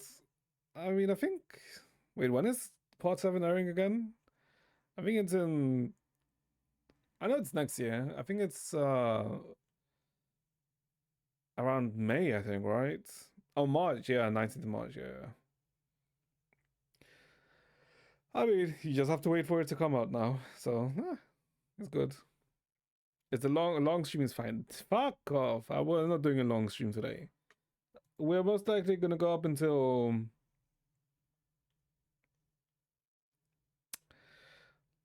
probably like another 2 hours or so. Until 11. I am not streaming until 11. Shut the hell up. Why on earth would I stream until 11? Also, I have like, hold on, let me double check something. What time is that scheduled? Did I need? Let me look at my schedule. 7. Yeah, that's why we're going up to like around max 6:20, 6:30 ish. No dates. Can I not have like a life to an extent? Am I just a slave to stream now? No, no life. Oh, okay, I see. My bad, my bad. I'm just a slave to stream. Oh, I see, I see. Just installed Nikkei again on my phone. Oh, did you? I mean, wait, who the hell is up in Nikkei right now? Does Rapid get a new battle? Yeah, she did like a few months ago. She got the Red Hood Alta, right? Rappy. I'm not sure if you got her, but I'm pretty sure she came out in, I wanna say July is when Rappy got that new battle suit. I think it was around July, right? No, I don't have her. Yeah, yeah. It was like around July. It was July or June is when she came out, if I remember. That's when Rappy got the Red Hood Alta. Because I think right now it's an event. Yeah, right now it's like event Nikkei's. I'm still good with Alice's out. Ah, okay, I see. Yeah, because technically the main story for Nikkei finished. I think a month ago, 1 or 2 months ago, is that the Nikkei main story finished. Well, the first part of the main story finished. Nikkei Part 2. I mean, yeah, technically. Technically. I'm not sure when it's gonna happen. But like the first part of the Nikkei story finished. I'm not sure if I should spoil. Yeah, no, I won't spoil it. But yeah, like in Ponkey Pots, kinda, kinda. I wouldn't really say it's the same because There's like differences, I would say. Nah, it's bad. No, no, no, no, no, no, no, no, no, no, no, no, no, no, no, no, no. I will not take any Dream Seeker. I will not take any Dream Seeker slander here. Shut the fuck up. How much of part two have you done? Say, how much of part two have you done? If you're gonna tell me you've only done chapter one, no, no, no, no, no, no, no, no, no, no, no, no, no. You know, 1%. Then shut. Okay, 1% of the 99. Okay, shut the fuck up. If you haven't even look, no, no, no, no, no, no, no, no, no, no, no, no, no. Sure, sure, sure, sure. You have like a bad like first impression of part two. That's on. You know what? If you have a bad, you're still in part one. Okay, yeah. And I will say, I've always said this. I've always said this. Part two has a very bad start because they, for some reason, chose to make part two have a terrible start. But Dreamseeker is not bad. Dreamseeker gets a lot more interesting. It's just that they really decided to start part two of not the best. They made the start of part two as log and very convoluted. No, no, no, no. Like I understand Zay thinking that Zay hating Dreamseeker at the start because it's very understandable because I even though Glaze part two, I know the start of part two isn't the best, so it's very understandable. Like, who the hell is this? Who the hell is exactly, exactly? Part two like very much starts you with so many questions and doesn't really answer things, right? And it like shoves so much information at you, right? That and that's and in that if you don't know the part one story, it's like it can be somewhat hard to like understand. Like that's like I understand that. Correlates of Bronya 2.0, not really. I mean, you can argue kind of, but not really. No, like I will say that part two. They said that you don't need to finish part one to understand part two, but you kind of do need to finish part one to fully understand part two. That's such a good whole page. Shut the fuck up, Naturalize. No, no, like if Zay told me that he's like caught up with part two story and still said he hated Dream Seeker, then I would be like pissed because then how can you get through like the whole of I guess 12 chapters so far and dislike Dream Seeker, right? Because Dream Seeker is not like a bad character, right? But Zay has literally is on the cusp of part two, right? So it's like sure, fine.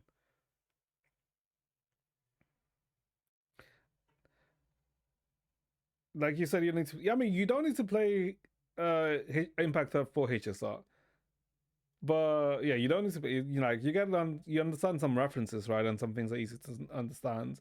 But in general, like you can play HSR without Impact Third, right? Some things may go over your head, but generally, the more important things are fine. Does our Dream Seeker have a real name? Yes. Dream Seeker technically has a real name, but uh, then it kind of goes into like spoiler territory about Dream Seeker and the nature of Dream Seeker.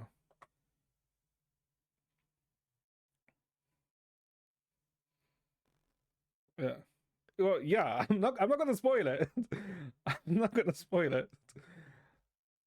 But yes. The one annoying thing that let's say they did with a part two at the start is that they make it seem that I'll just say they make it seem that Dream Seeker is a self insert, right? Because you can name the character and everything, right? But you quickly find out that no, Dream Seeker is not really a self insert at all, which is good because I will say when I first started the part two story, uh, I did think that are they really making this like a self insert? It's in no, Senadine is not Dream Seeker. They're separate characters. Dream Seeker and Senadine are separate characters.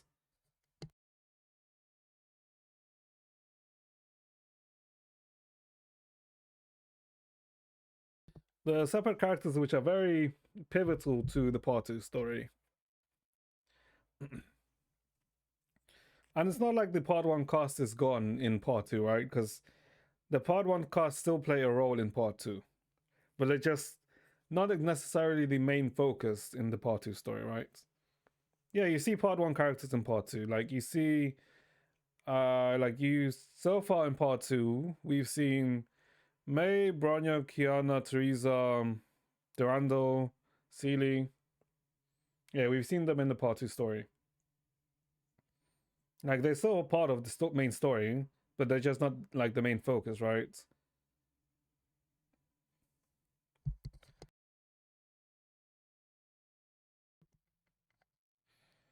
It's like, uh, Zay, think of it like JoJo Part Three and Part. Think of it like JoJo, right? Of how in Part Two, Joseph is like the main character, right? But in Part Three, he's involved in the Part Three story, but he's not like the main character anymore, right? The main character in Part Three is Jotaro and Jotaro's journey, right? He's still involved in it, but he's not like the main character, right? But he still partakes in the story. Yeah, it's that way. Yeah, it's like a continuation of the story. Yeah, because he's still involved in the story, but he's not, let's say, the main focus of it. That's the way of how part one characters are in part two. They are still involved in the story, and they are still take part in it, but they're not like the sole focus. Their journey isn't the sole focus anymore, because they've completed their journey right in part one, right?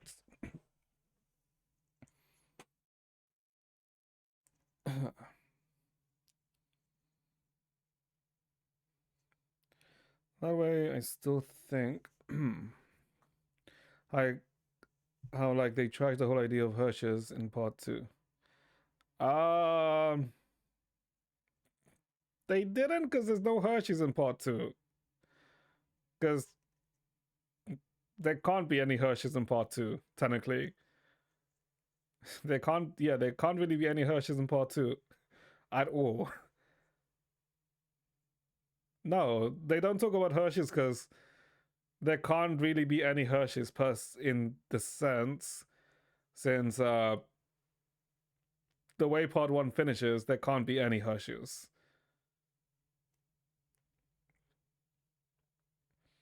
Because Zay,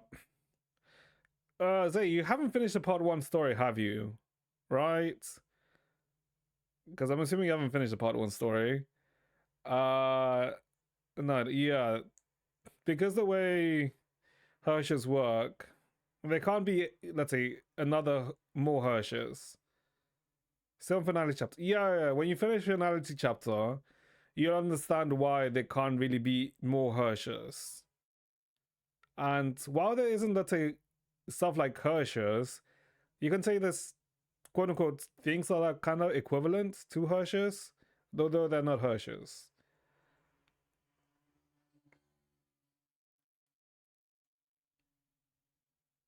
Because technically, the way Song Shui gets her power, although it's not the same as Hershey's, the way her power comes about to is formed in a similar form because of the shadows. Yeah, it's kind of like alternate version. Kinda. For one specific character, it's kind of like alternate versions of Hershey's. Yes. Actually, no, for like two characters, it's like alternate version of Hershey's. Yeah. But yeah. Because once you finish the finality chapter, you'll understand why more Hershey's cannot exist. Once you finish the finality chapter, Honkai. Uh, I won't answer because that has to do with the ending. That has to do with how. Just finish the finality chapter and then you'll understand.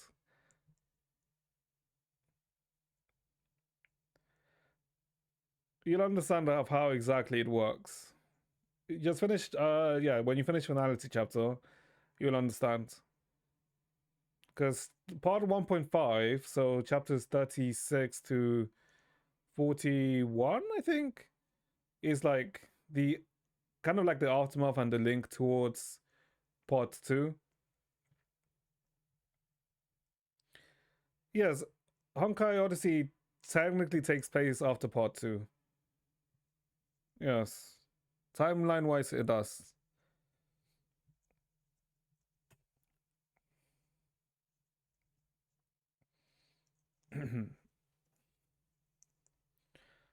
Although whether that's a good thing or not is very questionable because that can that technically lock the story into a specific direction, which is fine, right? Because what they mention in Odyssey is very, let's say, it's very still loose to an extent, right? Still very open to interpretation, but it does, let's say, lock rails to a certain extent. And it's not like fully locked in, right? Okay, Jesus Christ. Okay, it's a very. Didn't think I'd get an impact that sidetracked, but whatever, it's fine.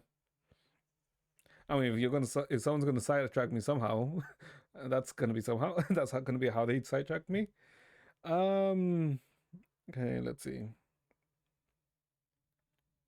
So where is the continuation? Where is it? I think it's here. Yeah, here. Here. Yeah, I'll just say for like part one and part two, just finish part one. I do recommend you finish also part 1.5, right? Because that gives you a clearer link to part two. I'd also introduce Vita, which is who is very important for part two. But yeah, like I kind of understand why you say like you don't like Dream Seeker because part two does not have a good start. But yeah, just finish part one and 1.5. Well, if you want to, right? Obviously, I'm not going to force you to do it, but like if you want to, yeah, just finish them. Uh,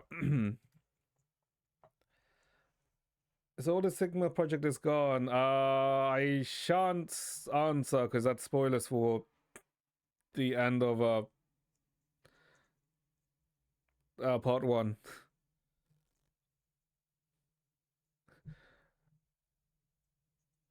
Uh, yeah, it's technically spoilers for the end of part one. But you can assume, you can kind of assume, right? Because if the Sigma project's not gone, then technically it's a bad ending. No, he's not. He's not resetting things.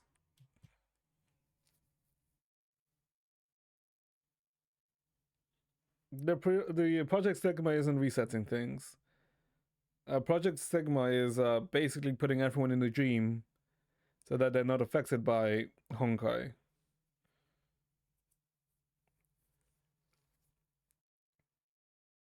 Yeah, because Project Sigma is essentially putting everyone into a dream so that Honkai can't affect them.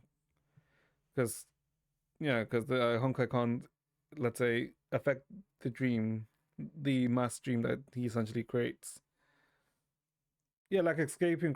Yes, yes.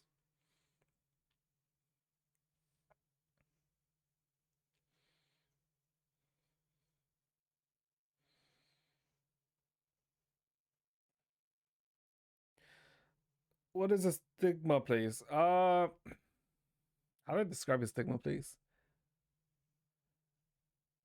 Stigma place is an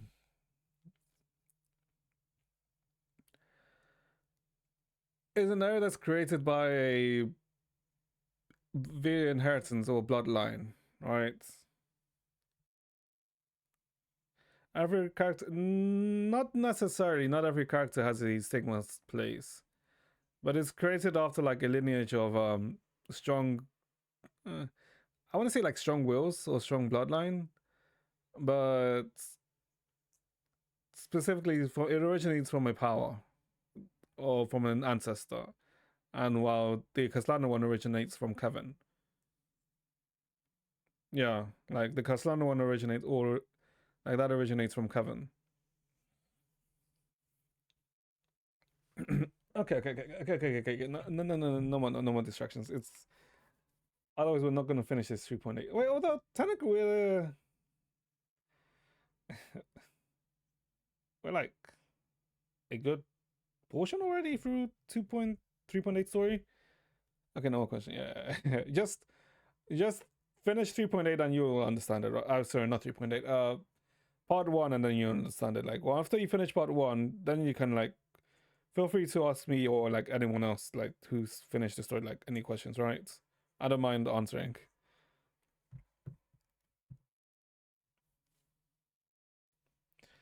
Okay. Um, and I guess this is yeah. Once Robin enters Dreamflux Reef, I was also thinking of reading Honkai manga. It gives yes, it does. I would recommend. Yeah, I would recommend. It gives you context. It does give you context for some stuff, right? Especially stuff to do with some stuff to do with Kevin and some stuff to do with Siren, right? And I guess other characters too. Okay. This is, if I recall, this is when Robin, I guess Firefly tries to explain to Robin of like what she's actually up to, right? Yeah, like Firefly tries to explain to Robin like why she's doing things, right? But Firefly, I mean, obviously Robin is a bit you know, suspicious of the information that Firefly would give her. But since she has no leads and she knows that she has no leads, obviously she knows it's someone from high ranking, and the fact that Firefly says that the Dream Master is the one like who's being sus, I very cool. She essentially kind of like agrees to work with her, right? And goes to the area where she meets Dahlia and Firefly in this kind of like closed off zone, right, where no one can really enter Dahlia except Dahlia, right? Because it's an area created by her, since it's made of memorial. And Firefly explains why she sneaked into Penacony, right? That she's not really the one that's messing with the harmony, right? Because like she says, like I never wish to destroy the sweet dream, and the only reason why she sneaked in was because that was her only option, right? Which we know, obviously, that is right. And yeah, she mentions of how she mentions of what I mentioned earlier, right? Of how Goforward merged himself with the dreamscape, and in the dreamscape he's essentially omniscient and omnipotent, but he's also losing his grasp, right, of it. And the only way, which also insinuates that if someone's like messing uh, with dreamscape, Gopher would know, right? Because he's meant to be omniscient and omnipotent in it. But the fact that something's still happening, even though Gopher who's the Dream Master and follows harmony, something has to be sus, right? If something's still happening even under his watch, right? Which then brings on suspicion about him.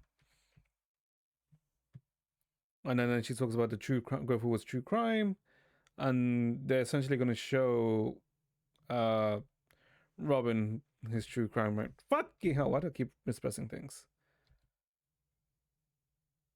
Yeah, they're gonna show Robin, his true crime. Right.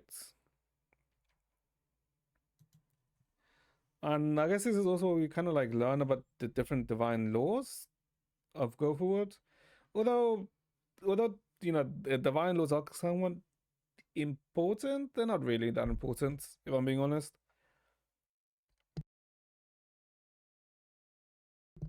All right.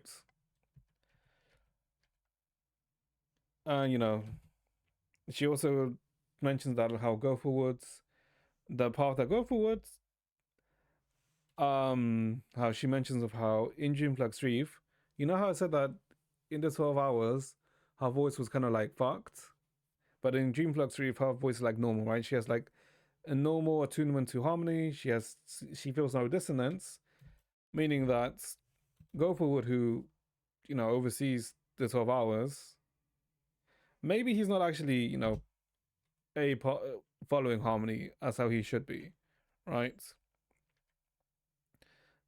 But even though she has like no clues, she's starting to suspect it might be the order, right? And then we are shown the the truth. Oh, I guess Robin is kind of like taught, let's say, the truth, right? And this is where Firefly kind of tells Robin about the propagation, right? That it might be that Gopher would sided with the propagation rather than the harmony.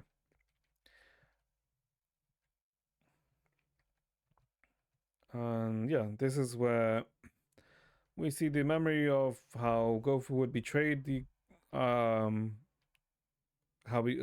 Gopher would betrayed the Cavalry Knights,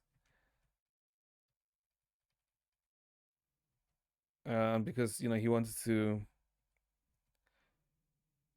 essentially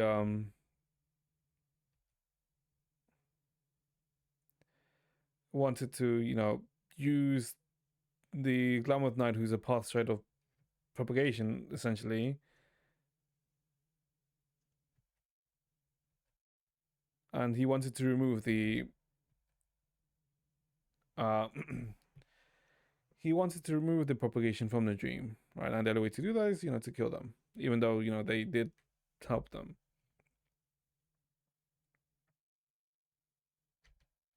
right? And then no, this is just about all the different laws. Because this is just talking about how Gofu. Essentially, what's happening right now is Gofu with sus. You shouldn't really trust him. He's not really a path shred of harmony. He, instead of just order, he's using the propagation to sustain the order or to power up the order, right? And the reason as to why, we don't really know too much yet, right? We don't really know too much why, uh, specifically the propagation, the link between propagation and order, right? And yeah,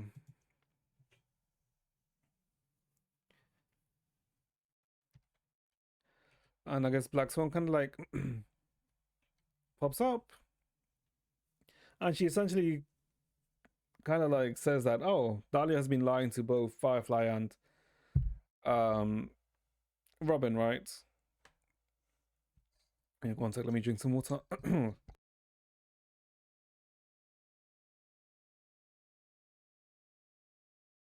Jesus Christ, my throat. I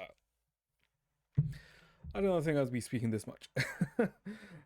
So, well, I mean, I did realize I'd be speaking, but not. Okay, maybe I should stop doing so much word for word recaps. I should keep it a bit more succinct, and I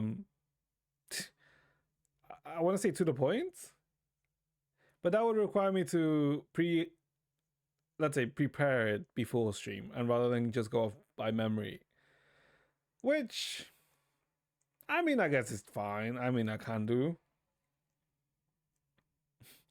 Yeah, I mean, I guess I can probably do that. I mean, that would certainly save a lot of time. A lot of time. Regardless, anyway, we're already doing this. What was it again? Yeah, just yeah, basically Dahlia. Sorry, not Dahlia.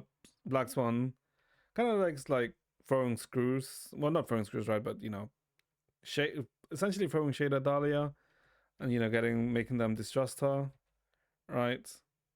And then, Hard saying pretending to be a Stellar hunter, you know, exposing the truth about, of how Black Swan is not, um, about how Dahlia is not the informant that is working with the Stellar hunters, right?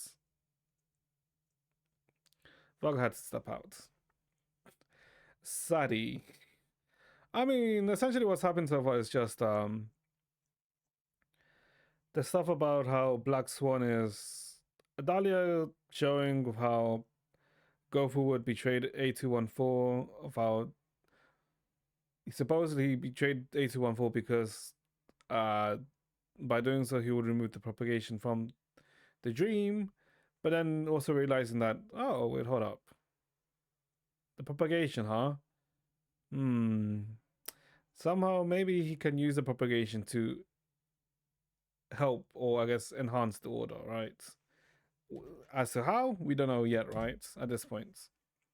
And Black Swan basically exposing Dahlia, right? That she is lying to everyone and she shouldn't be trusted. How did Firefly's friend die? Gopherwood killed her. After Firefly's friend was weakened after, fighting the swarm, Gopherwood, basically backstabbed her. What is Dahlia trying to do? Have a good time. I mean, at this point in the story, we don't really know, right? Yeah, at this point of the story, we don't really know what exactly Dahlia's up to, right? Because she's helping Firefly, but it's like there must be a reason why she's helping Firefly. And Black Swan exposes that she's not she's not a Stellar hunter, and that she's not the informant that the Silver Wolf hired. So what exactly is she up to, right? At this point, we don't really know her intentions. And according to Black Swan, um, Firefly, according to Black Swan, Dolly is just like, sus. No, it's not. Is it noon where you are? Uh, what do you count? 5 o'clock noon? And as you count 5 p.m. noon, no, it is yeah, it is not noon anymore. Technically, it's afternoon right now. But that's an interesting first message. Is it noon? No, it's not noon.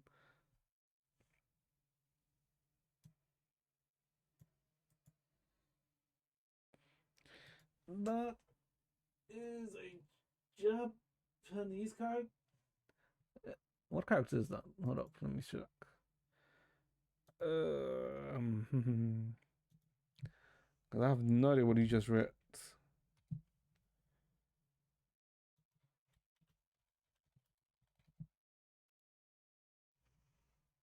No, that's Chinese actually.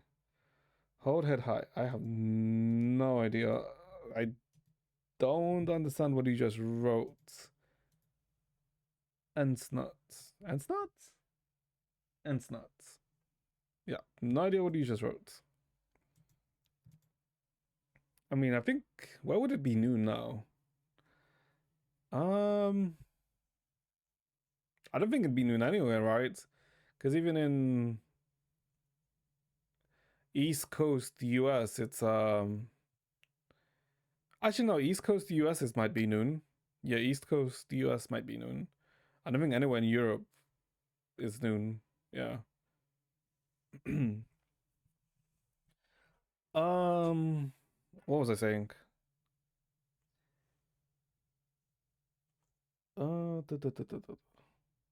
All right, essentially like Black Swan being sus about Dahlia, like trying to get Dahlia's like true intentions of like what she's doing, right? And she's like um suspicious that Dahlia's in cahoots with Gopher Woods, right? And she gets Robin to comply, or basically Robin to scurry off by telling her that she's working with Sunday, and she proves this, but by saying the fucking Charmony birds, because it always comes back to the Charmony birds, because of course it does. All right, and yeah, so Dahlia is sus. They kind of have like a small 1v1, right? They have a small 1v1 between Black Swan and Dahlia, and Dahlia kind of gets like a slight upper hand against Black Swan, and uses that opportunity to take her elsewhere, right? And what we find out is that this place that's very much tainted with the propagation is the Oak Manor, right? And this is where we find out that yes, Dahlia is indeed working with Gopherwood, but Gopherwood, let's say, has set some restrictions on Dahlia, right? And we can kind of like assume that, okay, Dahlia most likely then probably wants to ease herself of these, right? Yeah. That divine law used to share some, the dream's power with Dahlia is also a shackles on her, right? That she essentially wants removed, is what we can assume. And I guess she then, reveals a bit more what happened with Duke Inferno, right? Because after, Duke Inferno got killed, um,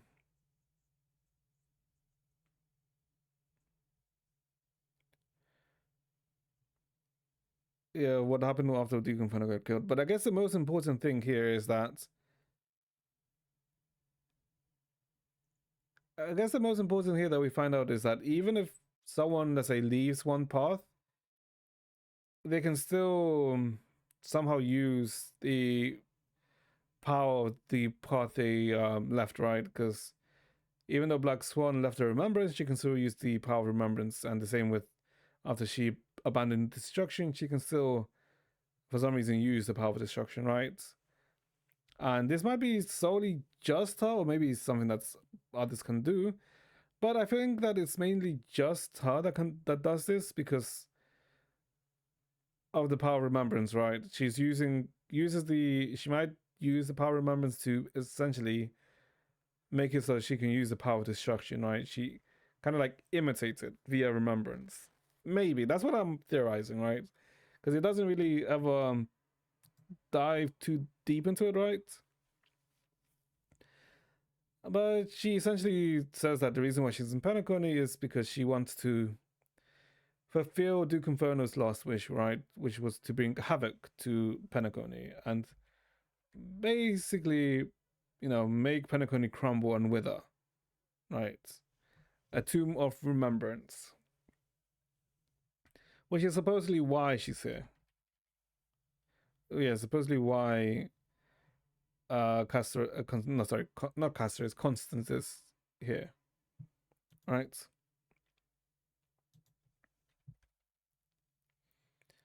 And yeah, this is, I guess, Dahlia just telling Black Black Swan of what essentially what she's been doing, right? And we see here that the one who found Sampo was actually Dahlia, or found Spark was Dahlia, right? You don't get it. What don't you get? Oh yeah. What don't you understand? Why was she sent here? Who, Dahlia? Because if you don't remember, Duke Inferno was invited to Penacony for the Chamonix Festival, but what Duke Inferno wanted was for each of his children to basically make a mess out of Penacony, and Dahlia, who was, I guess, facading as one of his children, she was to bring havoc and ruin to Penacony, right? And she supposedly is going to, even though Duke Inferno is dead, she's still gonna fulfill that last his last wish of bringing havoc to uh Penacony. So that's like why Dahlia is here.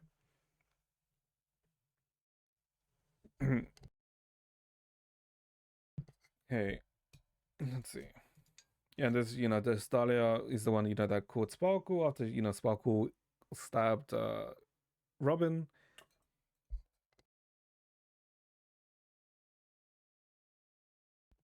Yeah,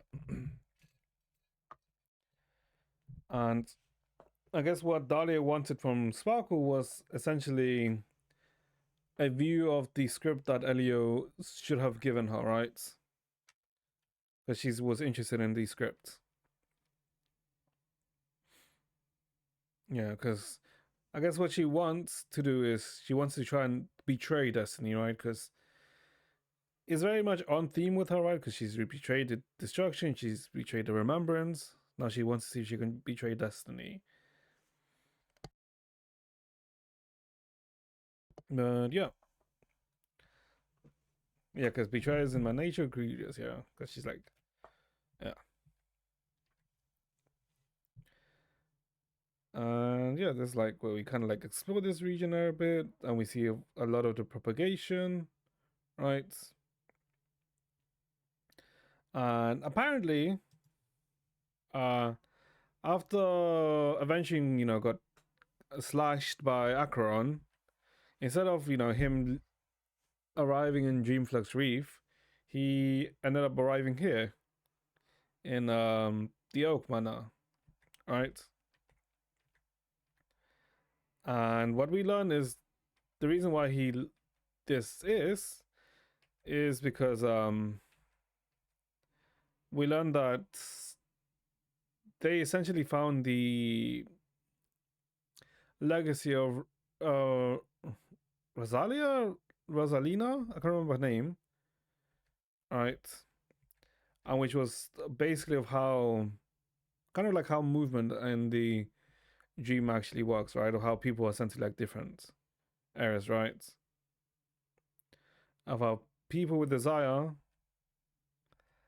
like if people have like a specific desire, they'll be like sent to like specific different places, right?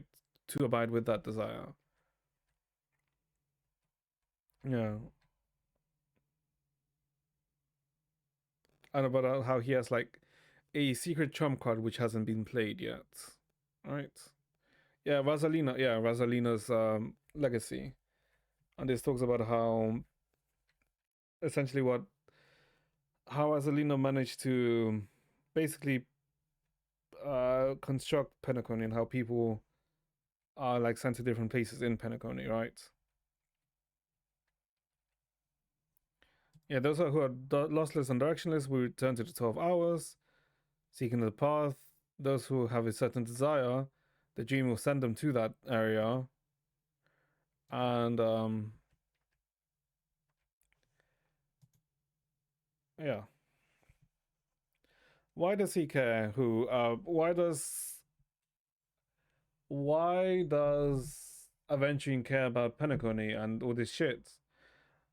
I mean, you can argue it's because IPC wants to spread the influence, right? And one place that they should try and spread the influence should be into the Penacony Dream, right? Because it's all about hailing the Amber Lord, regardless of how your actions, right? So that can be seen as a reason why. Also, he was technically sent here by Jade, right, to essentially achieve that, right? And yeah,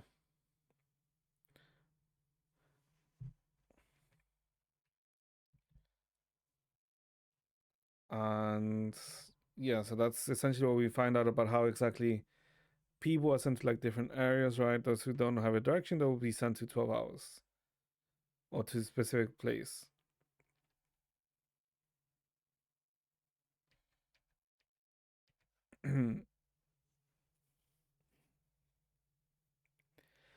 And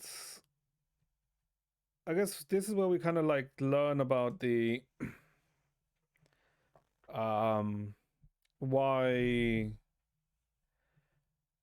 the why Goku would had an interest in propagation, right? Because we learned that when the swarm disaster was like very active and apparent, like in the universe, people prayed to for the end of the swarm disaster, and what the people prayed to was the order was to Anna. So it's most likely that he wants to let's say form something similar to like the prop to the order. I mean to the swarm disaster, and make people once again have that fear of the disaster, and which would then result in them praying for the order, which would then power up Enna and cause Enna's descent, and hooray, the order is back. That's what we can assume is what's happening, or is what Go Forward is essentially up to, right? And yeah, so yeah, that's kind of like expanded on, right?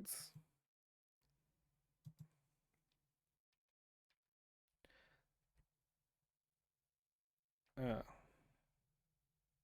yeah, because he wants to die a martyr because of the order. He's essentially all about the order. And then the sweet disaster will, yeah, the swarm disaster will be in the dream to enhance the order. Yeah, and supposedly, yeah, supposedly Dali is like part of every side, right? Just to fulfill Duke Inferno's last wishes, advance Gofu's plan, and even helping the Stellar Hunters, right? Because she's not really specifically aligned to anyone, because she's kind of like with everyone by not being with anyone, by being with yeah, it's like you could argue that she's like neutral, right? You can say that maybe she's like true neutral, right? By being with everyone, she's not with anyone.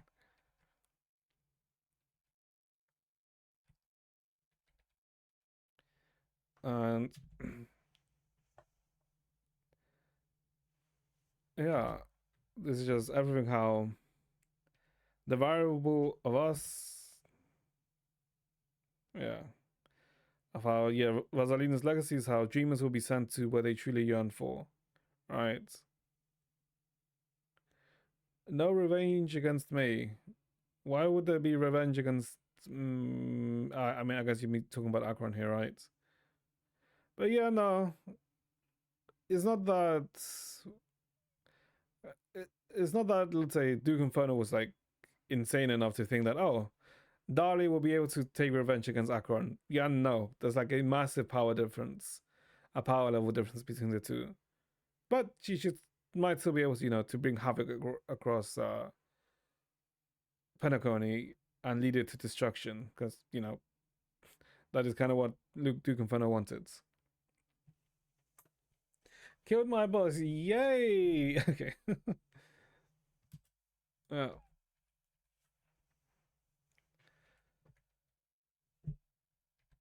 yeah, and then when Dahlia sent Dahlia sent Firefly away, which is why she reunited with us, right? Because that's the place where she wanted to be with us.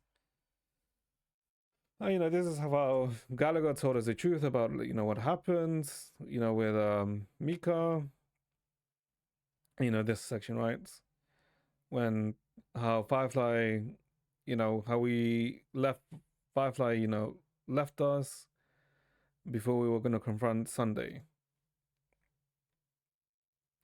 And Firefly wanted to talk to us, but we were already inside, the memorial bubble, Mika's memorial bubble, right? And then this is Firefly. Sorry, Firefly finally, um, Firefly finally, coming into contact with Sparkle, because throughout this whole time, yeah, she hasn't really come across Sparkle, right? Because she didn't really know Sparkle who was the informant or the helper, right? But now she does, right? Because she thought it was Zarya, but it was actually Sparkle the whole time.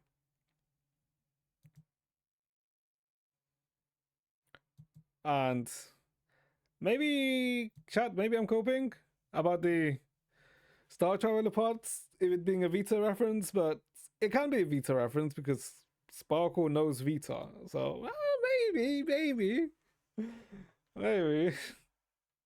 It's full of. Okay, this is like one of the things that it's full. Okay. Yeah, this is like one of the things where I say that part in playing Impact Third isn't necessary for Star Rail, but if you play Impact Third, like you understand, certain references, right? Because only if you played Impact Third, as well as specifically 1.5 onwards, you'll understand that you will see the reference that, oh wait, is this talking about Vita, the Star Traveler, right? Road Dog Akron at AP. No, no, no, no, no. We're not going over Akron. Now, I'm pretty sure we've spoken about Akron in the past. Uh,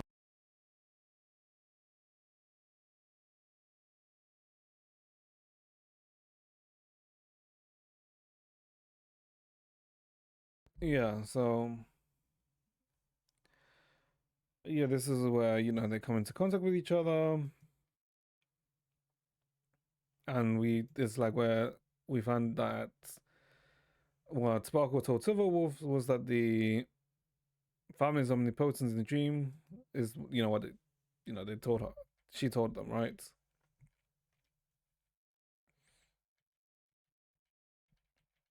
And then there's just Sparkle proving she's not actually the informant. And that essentially they have their own agenda, right? That's what Sparkle wants to do is she wants to blow up Penacony, and essentially what them she points to the time in which all the dream seeking schemes will be carried out. Wait, what? Oh, Dahlia. Okay, okay, yeah. She speaks about what Dahlia um knows about the dream about Go Forward, right? And gives I guess Firefly a hint of like where she should go, where she should head next. And basically fly to the sky, you'll hear some insects at the Oak's crown. Which it's basically saying go back to the Oak Manor and deal with the propagation. Because I mean that's essentially what she ends up doing, right?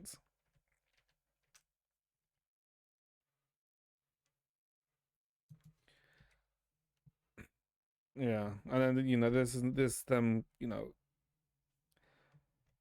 kind of like talking more about the propagation and of how eventually needs to re-get the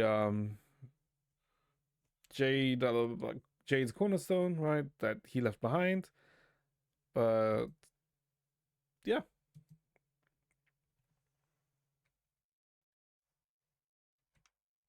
yeah, and then I guess it's them kind of like going more about of how the connection between the Storm and the Order, and for some reason Agenti's here because I'm actually not sure why Agenti appeared here. He just appeared here, but technically that's in line with Agenti because Agenti just shows up where he wants without really a rhyme or reason, right? You could maybe argue that Argenti's kind of like convenient as a convenient tool, but I mean, every time Argenti's like involved, it's always kind of like that, right? He just appears to eradicate all that's unsightly. So I guess actually, no, no, no. It kind of makes sense, right? It kind of makes sense that Argenti's here, right? Because the way the Dream Rosalia's legacy works, because he has the desire to eradicate all that's unsightly, and the propagation is seen as unsightly, right? So him being sent here actually does make sense. Yeah, no, no, it does make sense. When did we first meet him? Who Argenti?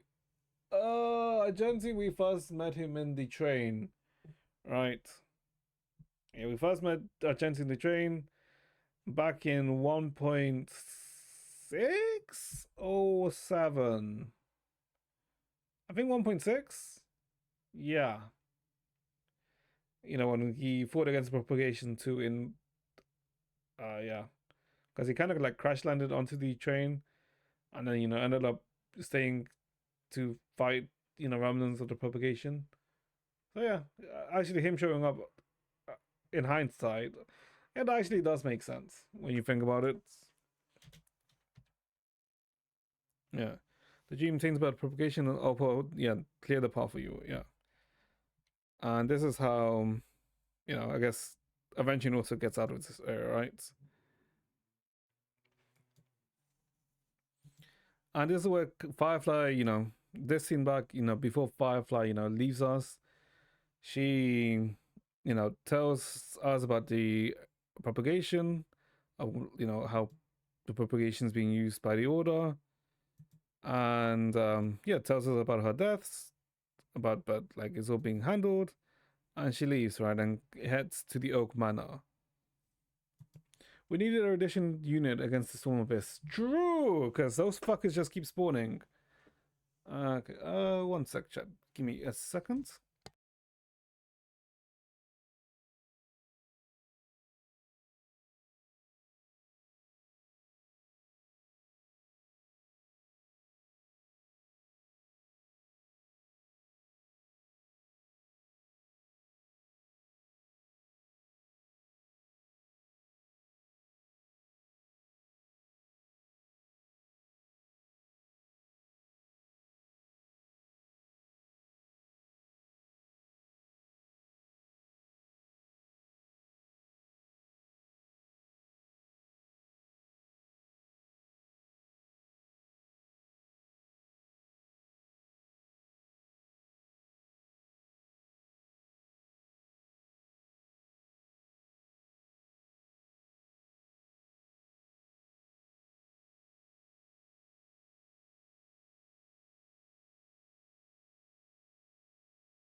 Okay, but Jesus fucking Christ. Oh my god. Wait. I just realized, why the fuck am I doing a recap? Why the fuck am I doing a recap of a 3.8 when we just finished 3.8, by the way? Now that I think about it. Why are we doing a recap? None got it. Aha.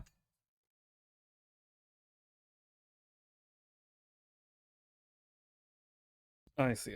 Okay, sure. I'm just doing my duty to explain things for you. I see. So yeah. So Firefly ends up, at the Oak Manor, right after she, left us, and she kind of like meets Gopherwood. Well, kind of like, I want to say like a supposedly Gopherwood, but they say that they are actually the divine law, like one of the divine laws. Also, the part two rage bait part was funny. No, I don't think Zay was rage baiting, right?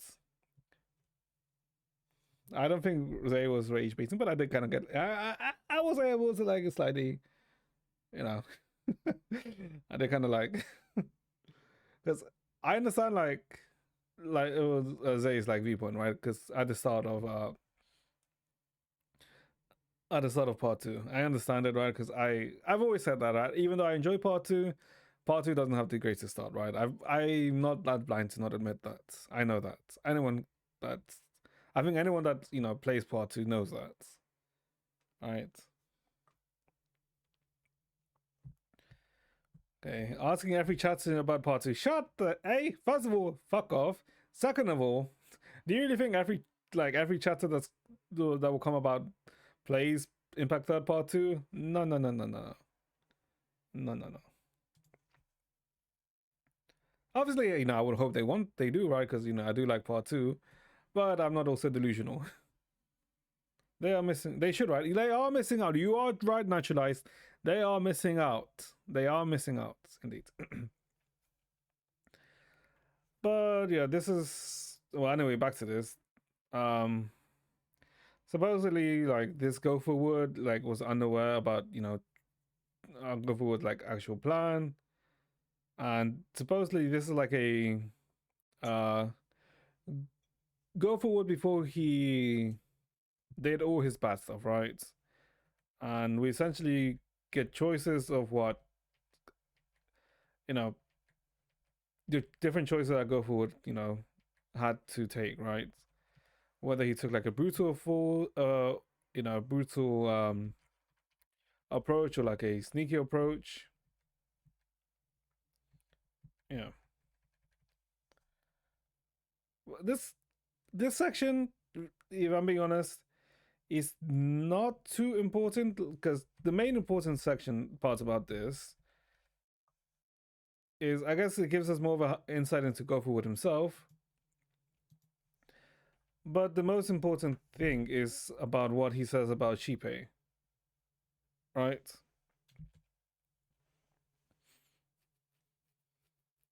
What's the church guy's goal? Basically, to bring about the order, right? To bring about the order because even though the harmony is, meant to be harmonious, he's like, Go Forward kind of like came into the realization that um, the harmony isn't what it's meant to be, what it seems to be.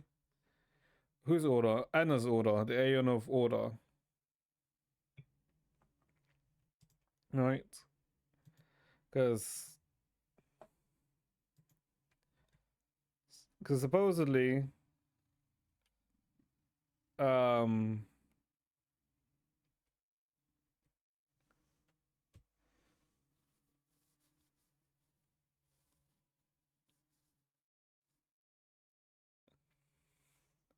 because supposedly, how I told you when there was like a riot in Penacony, and that which resulted in Go Forward, you know merging his mind uh, with the dream space.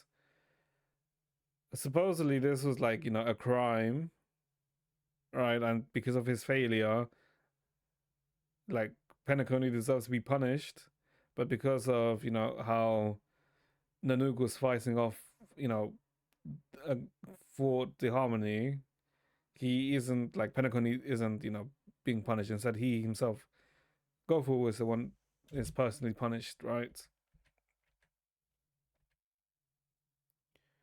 Yeah.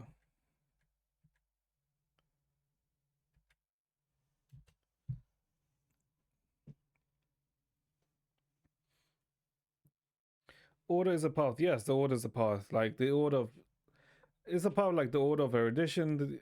Sorry, not order of erudition. Path of erudition, nihility, destruction, preservation. Abundance. Order was a path, but then like aeons ago, well, not aeons ago, but like millions of years ago or years ago, then order was essentially absorbed by harmony. That's why order fell and was absorbed by harmony. Yeah, and then yeah, so Goku was essentially punished, right? And I think his what was his all right, what he was punished with was he had to spread Sheepa's yeah. I shall clear the shadows of your eyes so that you may once again behold Almighty face given worship. Yeah, because what apparently we learn is that Sheepa's origin is a Stellaron. Sheepa's cancer the Stellaron. No, no, not Sheepa's cancer is the Stellaron, but like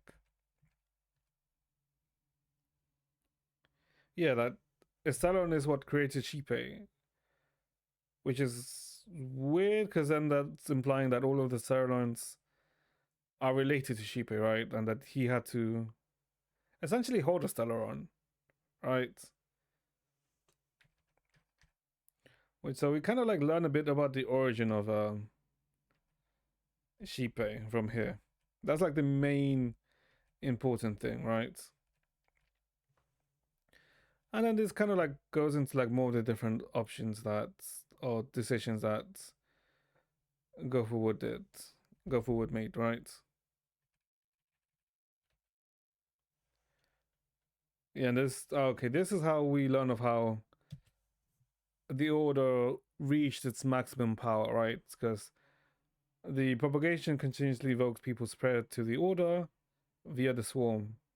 And when the swarm starts to happen, That was also when the order reached its peak because everyone was, praying for the order to deal with the swarm. And that's essentially what, Go Forward is trying to replicate in Penacony to bring back the order. So not the, yeah, bring back the order, right?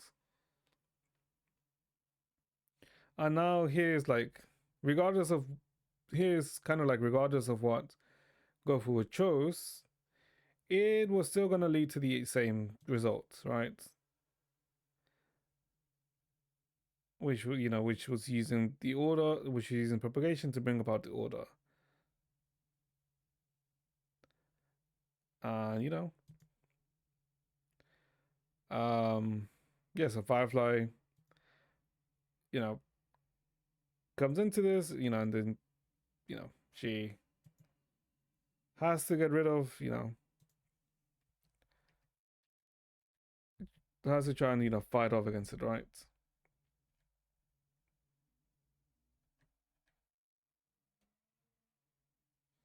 Yeah, and when we find out that what's in the Oak Manor is actually a Stellaron. That's what's inside the Oak Manor. The thing that he was essentially punished with, right? Carrying Sheepe Stellaron.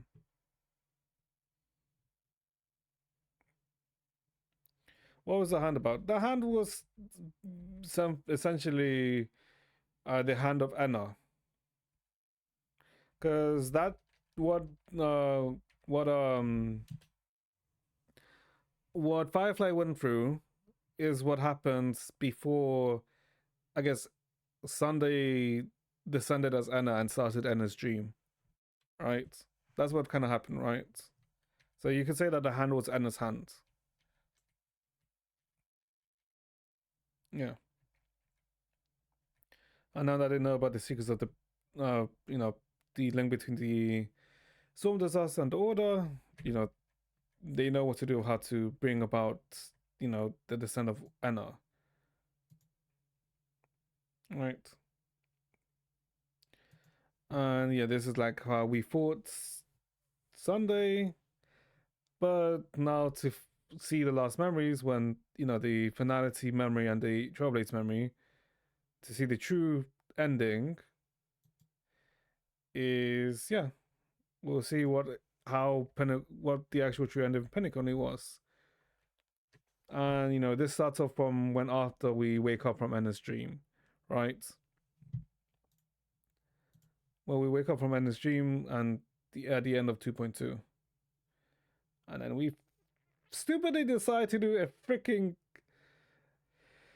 oh my god, we decide to do a currency war, which, oh my lord, bruh. I was like expecting this currency war to take me like, okay, maybe it takes like 40 minutes, right? And then we're good. Nah, this shit took me like an hour and 20 minutes. Bruh, I shouldn't have done that. No. Okay, no. But the one with today, I was gonna do like, I wasn't really gonna go like an in-depth recap of Penacony. I was gonna, I'm sorry, not Penacony, 3.8. I was gonna talk about 3.8 while doing the thing, right?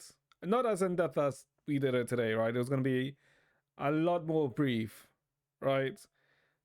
Because I've also did not expect to do like a 3 hour talk about 3.8 today. He's not doing this all time. No, I haven't been doing this whole time. You did not been talking the whole time while I'm going through the video while we're doing this, right? You do know that, right? You've been able to see my cursor this whole time. What the hell did you think I was doing?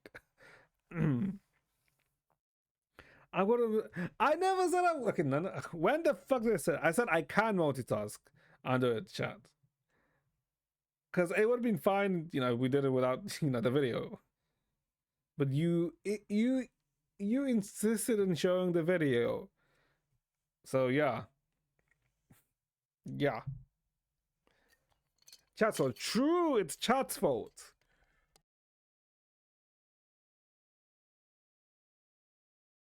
Oh god, my throat. Okay. So let's see. Let's see. So yeah, we kind of like start off from the end, well, towards the end of 2.2, right? Before we fight Sunday for real. And, we end up meeting with eventually with the ones who woke up from end of stream, right? And what we learn is that Dali is also one of the ones that's here, right?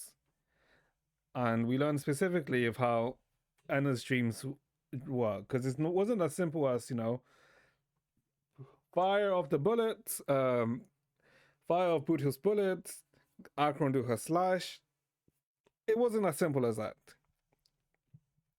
That instead, Anna's dream was much this wasn't as simple because before that, okay, Sunday probably came down as an emanator of order, right?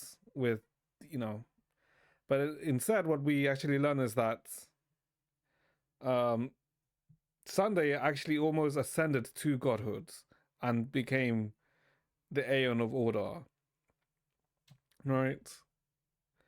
And that it was actually to the point where it's not just an emanator that was required.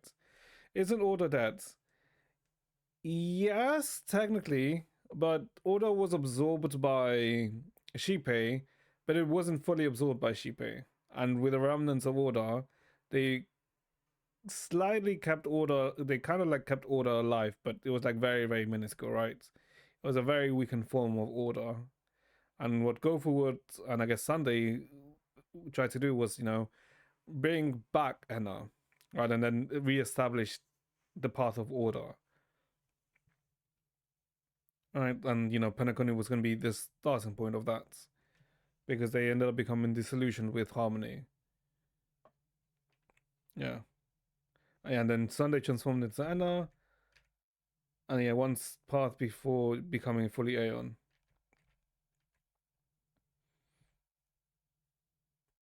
yeah. Oh yeah, and I guess it mentions of how basically of how much influence Sunday has, right? Because it's not just Penacony that's trapped in the dream; that the whole of the Asdana system is trapped in the dream, meaning that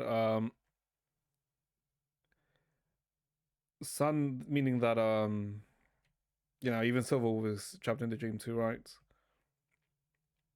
And this is like they talk about the three layers of Enna's dreamscape, right? About the first layer is Enna's dream, right? The beautiful illusion that we all see, and the second layer being the primordial dreamscape, which is Dreamplug's Reef, where the Oaks domain, where the propagation is at, and the third one being the 12 hours, right? And only once we manage to get through all of the three layers of this Pentagon stream, can we actually face off against Sunday and prevent him becoming a full Aeon and reestablishing the order. So kind of like chat, kind of like this thing, right? But instead of it just being how the natural Pentagon naturally is, now instead of it being just Pentagon, this is how Sunday's divinity works at this point, right? Because we must get through all of this to reach Sunday and beat his ass.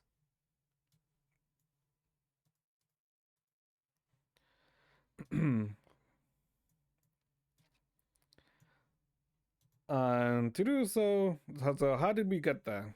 Well, how did we get into Enna's dream?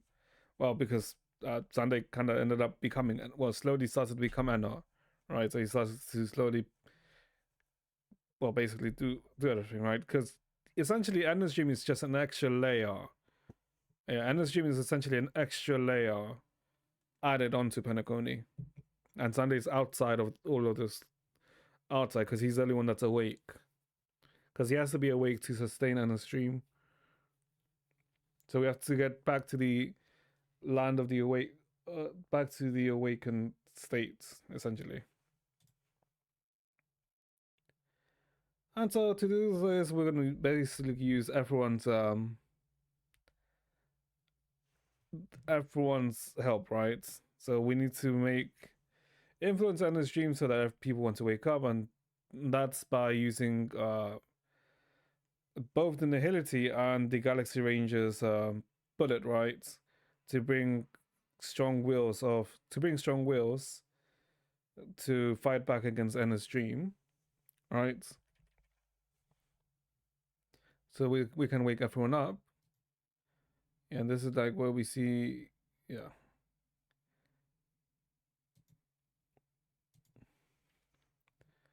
Yeah, this is where, the bullets, and then to get through the second layer, or to get through the rest of the layers, is using the power of Nihility and Akron, right, as an emanator to shake the, um, to break through one of the other barriers. And for the last one, is using an Aeon's power, right? And the way that does it is not by, let's say, getting an actual Aeon to, to fight against Anna, right? Because that's how Black Swan says, right? That will start a cosmic war, right? So instead, we need something that's kind of like a pseudo, kind of like an Aeon's power, but not like an actual Aeon, right? And this is where Sunday's trump card starts, right?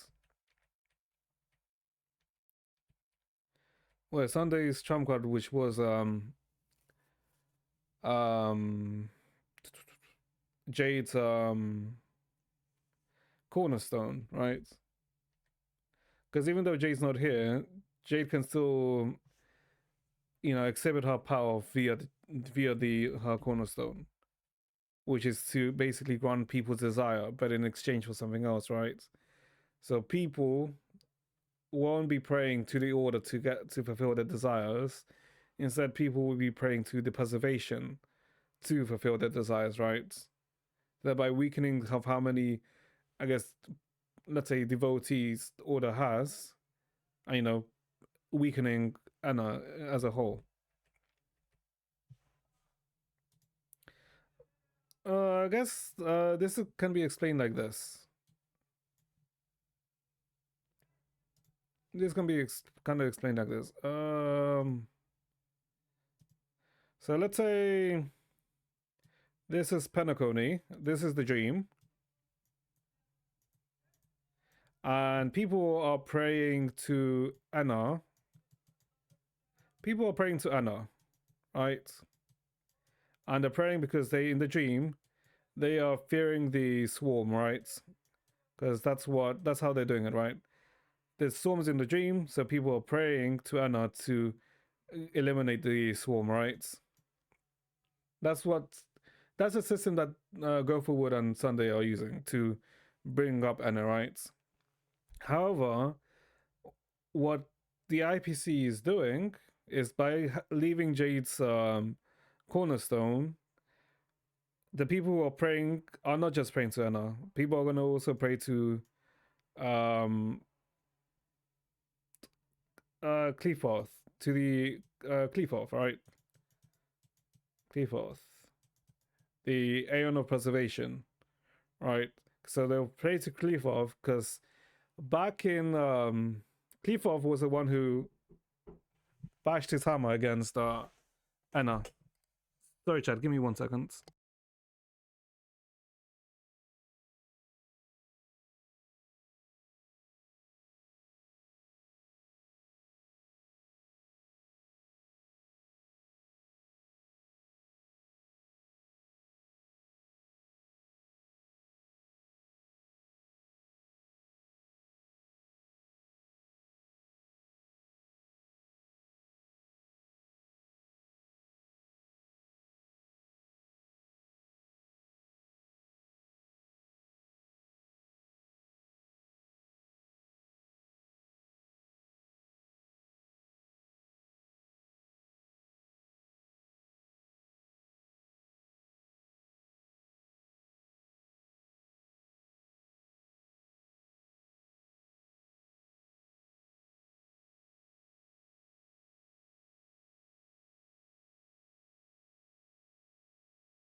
Sorry, so no, it's not Gmail viewers. It's more that my freaking door knocked. Like I was waiting for an order. That's why. So yeah, an Amazon order just came. Okay. So yeah, it's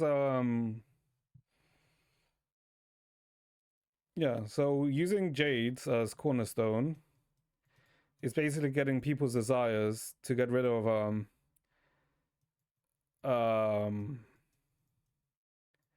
the swarm, right? So the whole faith isn't just going to Enna, it's also being well, less is going to Enna and it's being going south into Clyforth, and they're using this desire to basically smash Enna.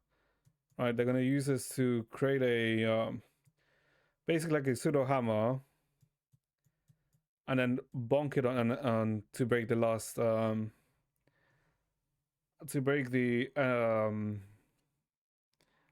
Sunday's Aeon hood, because he's not a complete Aeon just yet, which is essentially what happens, right? Is essentially what ends up happening.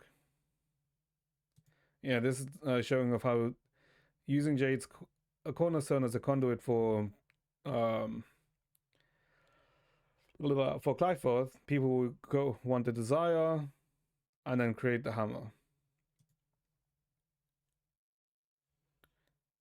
If that makes sense. And yeah. And so before we leave, and so we're gonna leave with Acheron. When did she use it before? Who? Jade. No, Jade left her cornerstone with Aventurine. So the whole thing was to leave Jade's cornerstone inside Penacony. And like she was already outside the Azana system, right? So she wasn't affected by the dream. And so we go back to Robin's POV, right? Where she's with Sparkle and she sees that everyone's asleep, right? And basically, Sparkle's goading her that, Sunday evil, Sunday bad, right? And it kind of expands on the reason of what, at the start of when she was asked by Soybian of why does she sing, right? The same as like, why does life slumber? Why does birds fly? Is it because they can do it again, right? Even though she originally hated singing, it's because by singing it means that basically they have like another day. They can continue to live on. Right.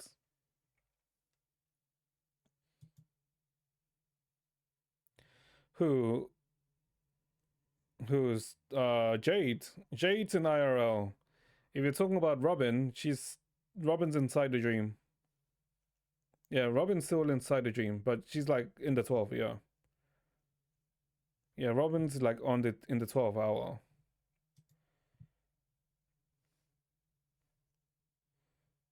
Yeah.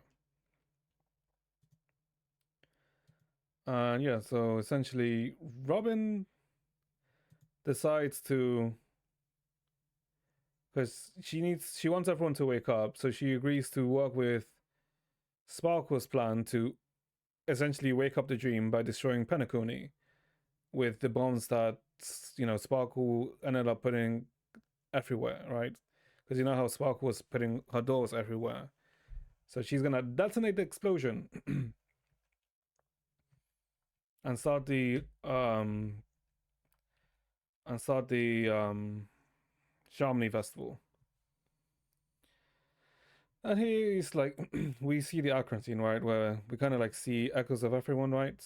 But the most important thing here is we see essentially what Firefly's decision, right?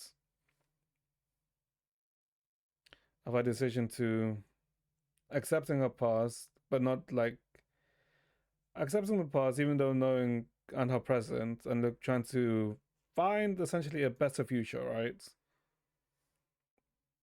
Didn't see this part, didn't you? I thought you were here. I mean, yeah, I thought you were here. When did she die?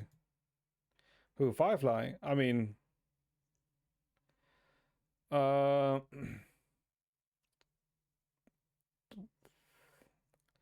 when she got hit by Anna's hands. You know when Anna's hand like popped up when yeah,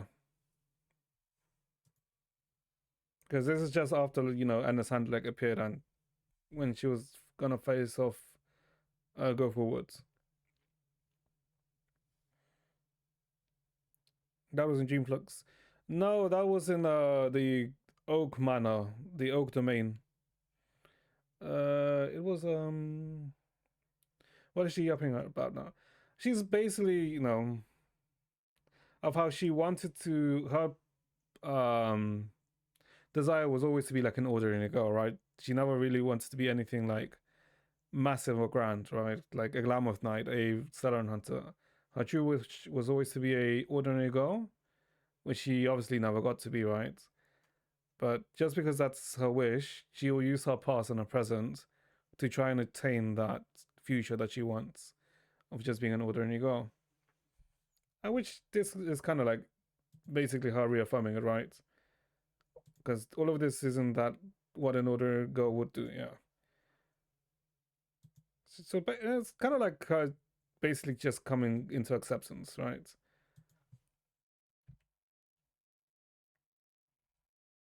Yeah. She wants to be a Madonna. I mean, you can. I guess that's one way to put it. It's like basically how being a glamour of Iron Knight Cavalry and having entropy loss aren't just God. They are the past that taught me how to cherish, urged me to seek, and allowed me to how to love. Right. Basically, that her she doesn't regret her past, but like her past is like a part of herself, right? Yeah, can't change the outcome of the process, but she's still gonna try, and how she views her destiny, right? And then this leads to her going off and to face off,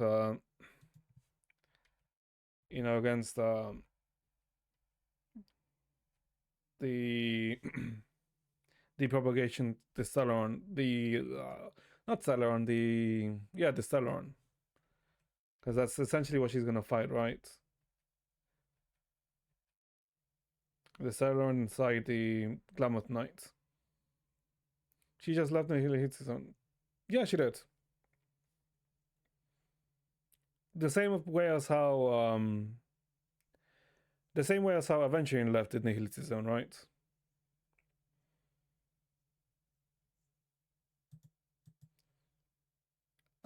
Yeah. She transforms and faces off against the thing. Just walked out. I wouldn't say just walked out, but kinda. It's it's not a walkout, right? But I mean, how do I explain it? Why is her friend like this now? Because her friend is dead, and the Saturn is basically pumping her dead body, which is part of the which is remnant of the propagation. So it's kind of like a revived corpse. She's basically fighting a corpse that's powered by the Celeron right now. So that's what she fights.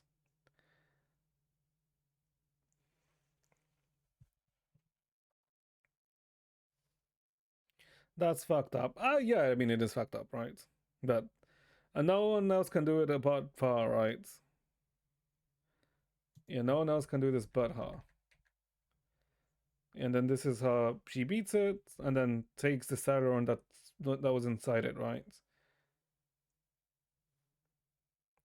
Because she break. Yeah, true. None of the other characters in the Penacony are break characters. Only she is. Right. Yeah. So it's just the last talk with Acheron. Besco. I don't know about. I mean, she's good. She's not bad. Firefly is not bad. What did she do in the cinematic? I mean, the cinematic's gonna come up here. That's not the cinematic. The full cinematics over here.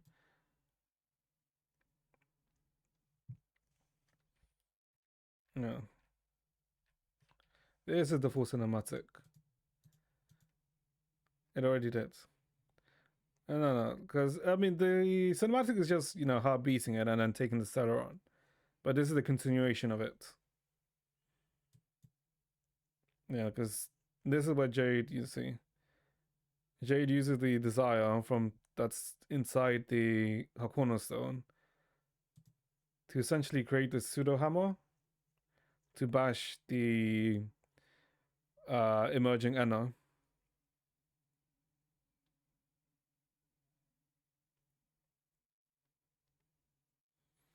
And what is she doing? I guess what she's doing is to try and take the uh she's knows she's gonna die, so she's trying to basically get rid of the Stellaron with her by taking it in herself. And there's everything coming together to destroy the dream.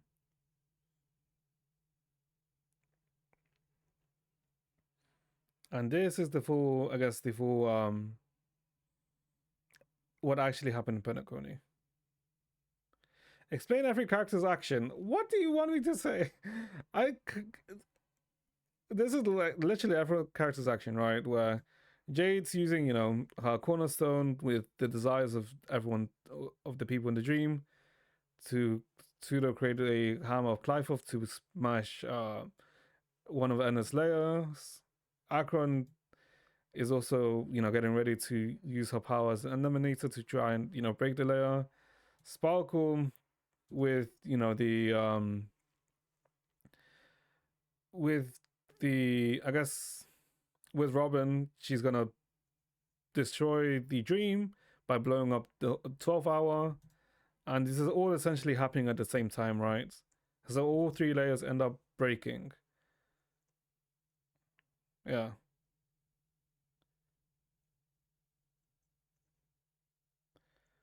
All three layers breaking, yeah. Because you can see the holes. All the holes. What is Robin doing? Who blew up Reef? Uh the one who blew up Reef is both Akron and what's her name again?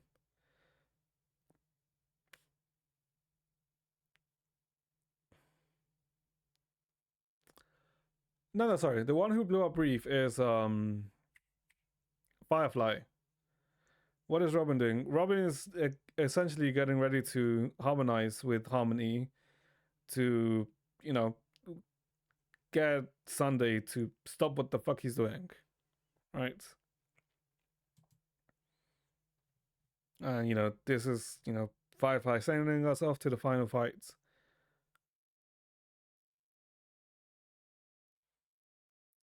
Who blew up 12? Sparkle and Jade. Sparkle and Jade blew up 12.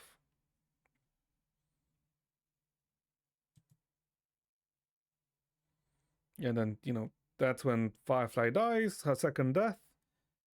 So that's Firefly's second death, and this is when we wake up to fight Sunday.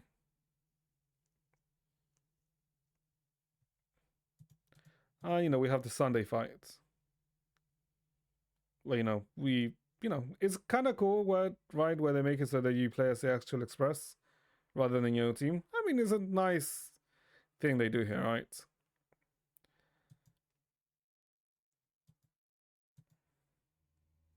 Second, yeah, this is the second time you fight Sunday, right? Because the first time was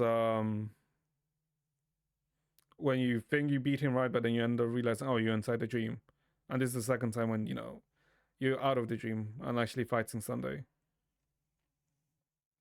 Was the first Sheep's Hand or the second? The first death was meme. The second death was this, and the third death supposedly is what happens in 3.3. But that's what we think at this time, chat. That's what we think at this time. They will clarify it at the end, right? I'll clarify it when we get to the end because we're almost there.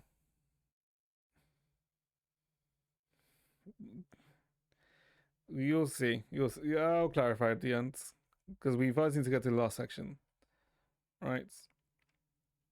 And this is when Dahlia tells us that the way the dreams were, she didn't actually use other people's dreams. She just used our dream with the script, to bring about our lost memories. And this is when she tells us the most important thing. What she tells us is about Elio and his relation to Terminus. Of how Terminus split himself into multiple different black cats. Yeah. And that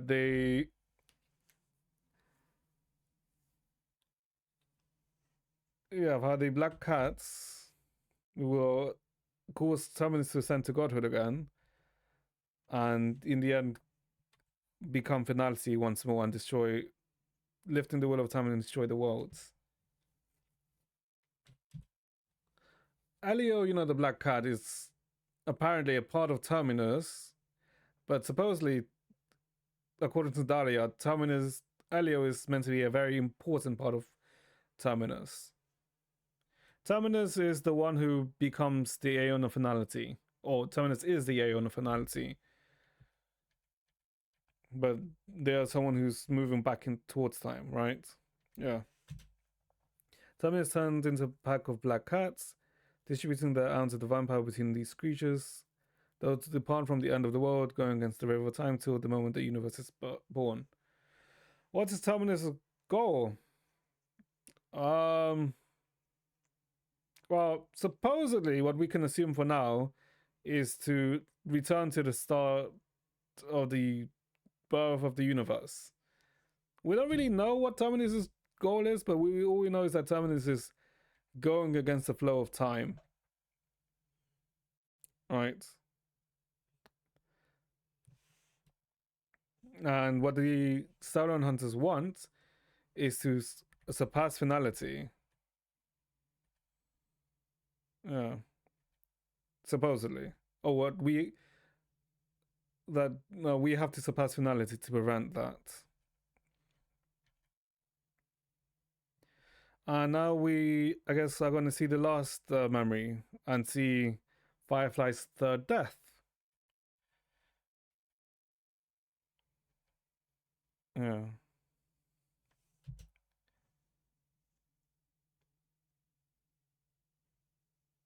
And because of the variable that we are, that we can technically kind of like affect Terminus and change something that should happen.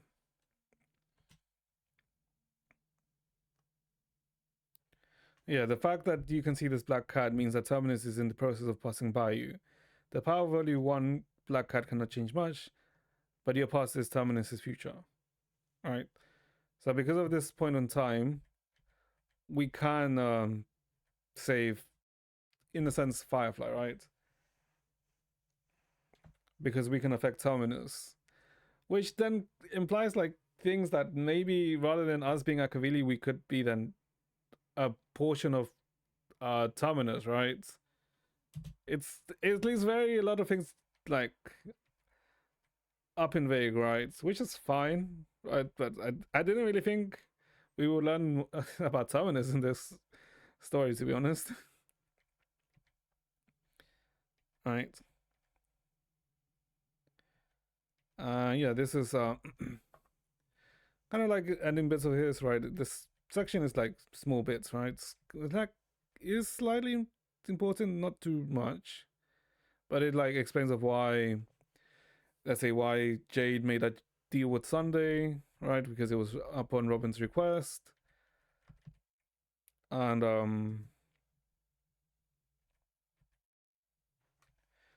kind of like a talk between Black Swan and um Akron, right, about what happened to Dahlia, right? Of how to prevent, Nihility essentially killing everyone, Dahlia took in the Nihility, right? But that's why she's also like very badly damaged. And we also learned that Dahlia wanted to join the Celeron Hunters, but it's not good if she joins the Celeron Hunters, right? Because if she joins the Celeron Hunters, according to Elio, she will betray the Celeron Hunters in the future, but become a Lord Ravager that will destroy the remembrance named Ephemera if she became a Celeron Hunter. Right.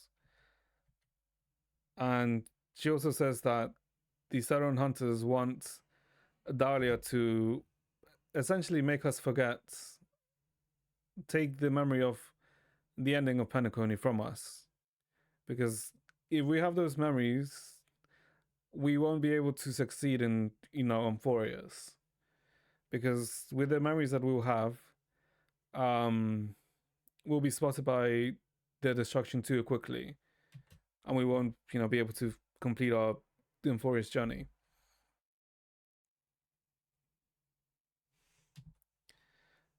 Yeah.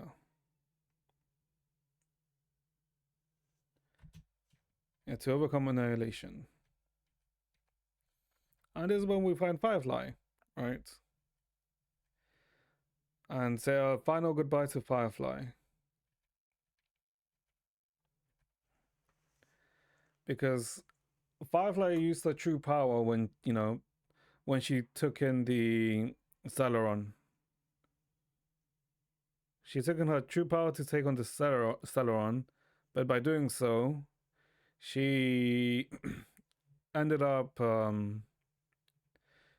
essentially accelerating her loss syndrome. And yeah. And this is where we say goodbye to Firefly. Because, yeah. And this is the true ending of 2.3. Because she says that we are destined to transcend finality, to transcend terminus, essentially. We never let her go. What did she do with the Stellar? She essentially took it into her body to destroy it, to try and, contain it. But her dying by taking it into it at the same time ends up destroying it, I think. But yeah, Firefly ended up, let's say, dying here because of the entropy loss syndrome. And this is where we try and affect Terminus because of it. Right. And by looks of it, we do end up affecting Terminus, right? Because um yeah, she doesn't really end up, let's say, dying, right?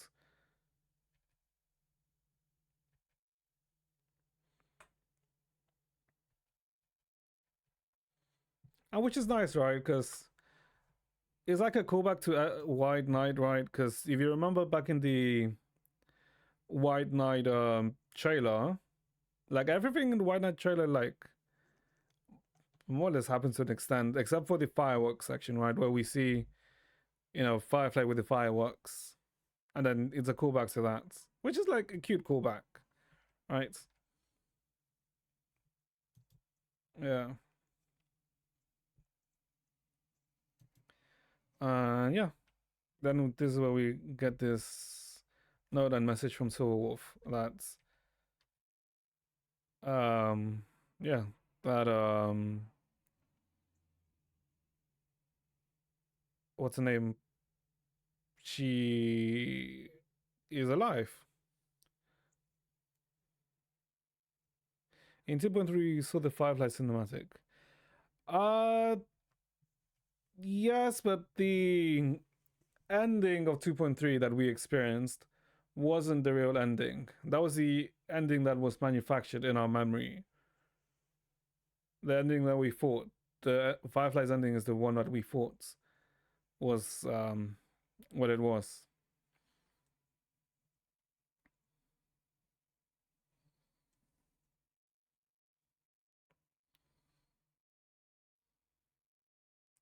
Why would they replace the ending in our memory?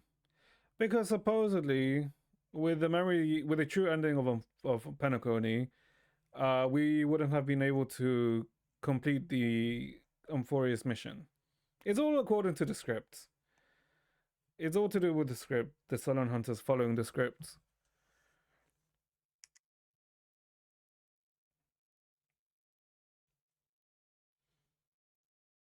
But yeah, that's yeah, that's 2.3. I mean 8 point, sorry, 4.3.8. Uh I would say, how do we change finality? Now that is a good question. With no, it's not with our mind. It's more to do with how there's a link between us and finality. That's all that we know is that we can affect finality because apparently we're finality's past and future, right? But they don't really go too much into it, right? Because obviously that's probably something we have to discover later on.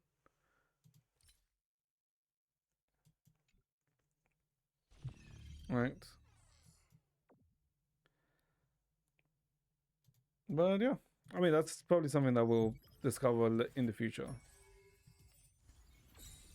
Right, because that's a yet to be told story. But yeah, she's safe and sound at this time. But yeah, that is yeah, for 3.8. I would say 3.8 wasn't bad. I was like worried about what they would do, right? Because I was thinking that you know, maybe they retcon some stuff, but not really. They didn't really retcon anything. If anything, they just further explain stuff, right? So it was actually quite enjoyable. So she didn't die in the ship from the explosions. No, that's what we thought her third death was, right? So yeah, she didn't die from that. That was just a fake ending, if anything.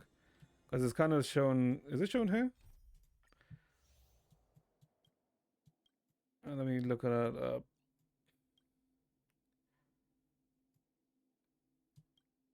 It's that time. Yeah, it's kind of shown here. Yeah, this is how the actual thing is.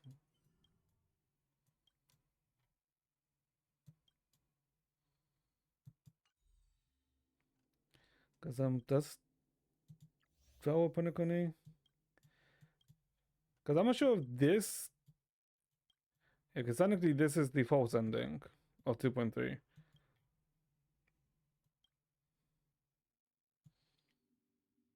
Because I think everything happens except for like the um Firefly stuff. But yeah, it's yeah, it's pretty not too bad, not too bad, pretty enjoyable. Well, that also didn't, let's say, have us like a lead on to the next planet, right? Because usually at the end of like say one planet, we kind of get like a forwarding to like the next region, right? I mean, technically 3.7 days. So, I mean, we'll see. We'll see. We'll see. Yeah, I guess we'll have to wait until the 4.x preview. Or the 4.x job marketing should be in like this week, I think. Yeah, I think 4.x job marketing should be around this week. So yeah, if we're also probably gonna end stream here, by the way, chats. Uh, but if I mean, I did say I was streaming to around quarter past, right? Not 10, I guess it's 6:30, but quarter past. If 4.x job marketing happens tonight, I may do a very, very quick short stream tomorrow. Like, quickly going over it and then dip if it does happen tonight. If not, no stream until the 26th. So no streaming until the 26th.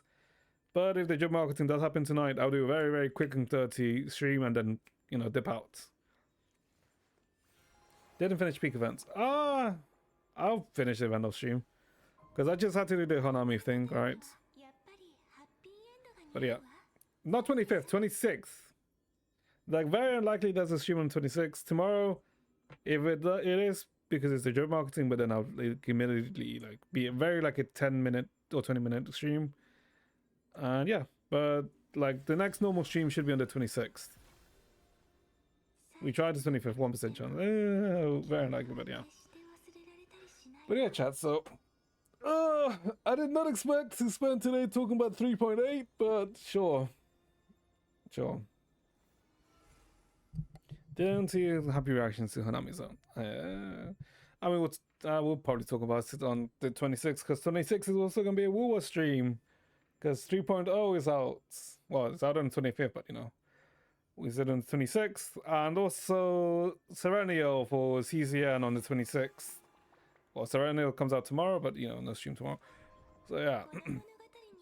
So Serenio and Woowa on the 26th. Oh boy, chat. Coming back to stream just for Gacha. I mean, sure. You will try to stream every day. Shut the hell up. I already stream way too much. Well, not really too much, but you know. Technically, I should only be streaming like more or less like 5 days, like 5 days a week, and take like 2 days off. But I already, for some reason, I choose to stream every day. But yeah, so yeah, that's it for today, chat. So hopefully you enjoyed yourself. Have a good rest of your day, and I'll see you guys next time. Bye bye, chat. Take care. I never said it's a hard job. I just said I never said anything about it being a hard job. Although it does hurt my throat a bit, but you know, it's fine. Bye bye, chat. Take care. If you're celebrating Christmas, have a happy Christmas. Have a Merry Christmas, chat. Take care.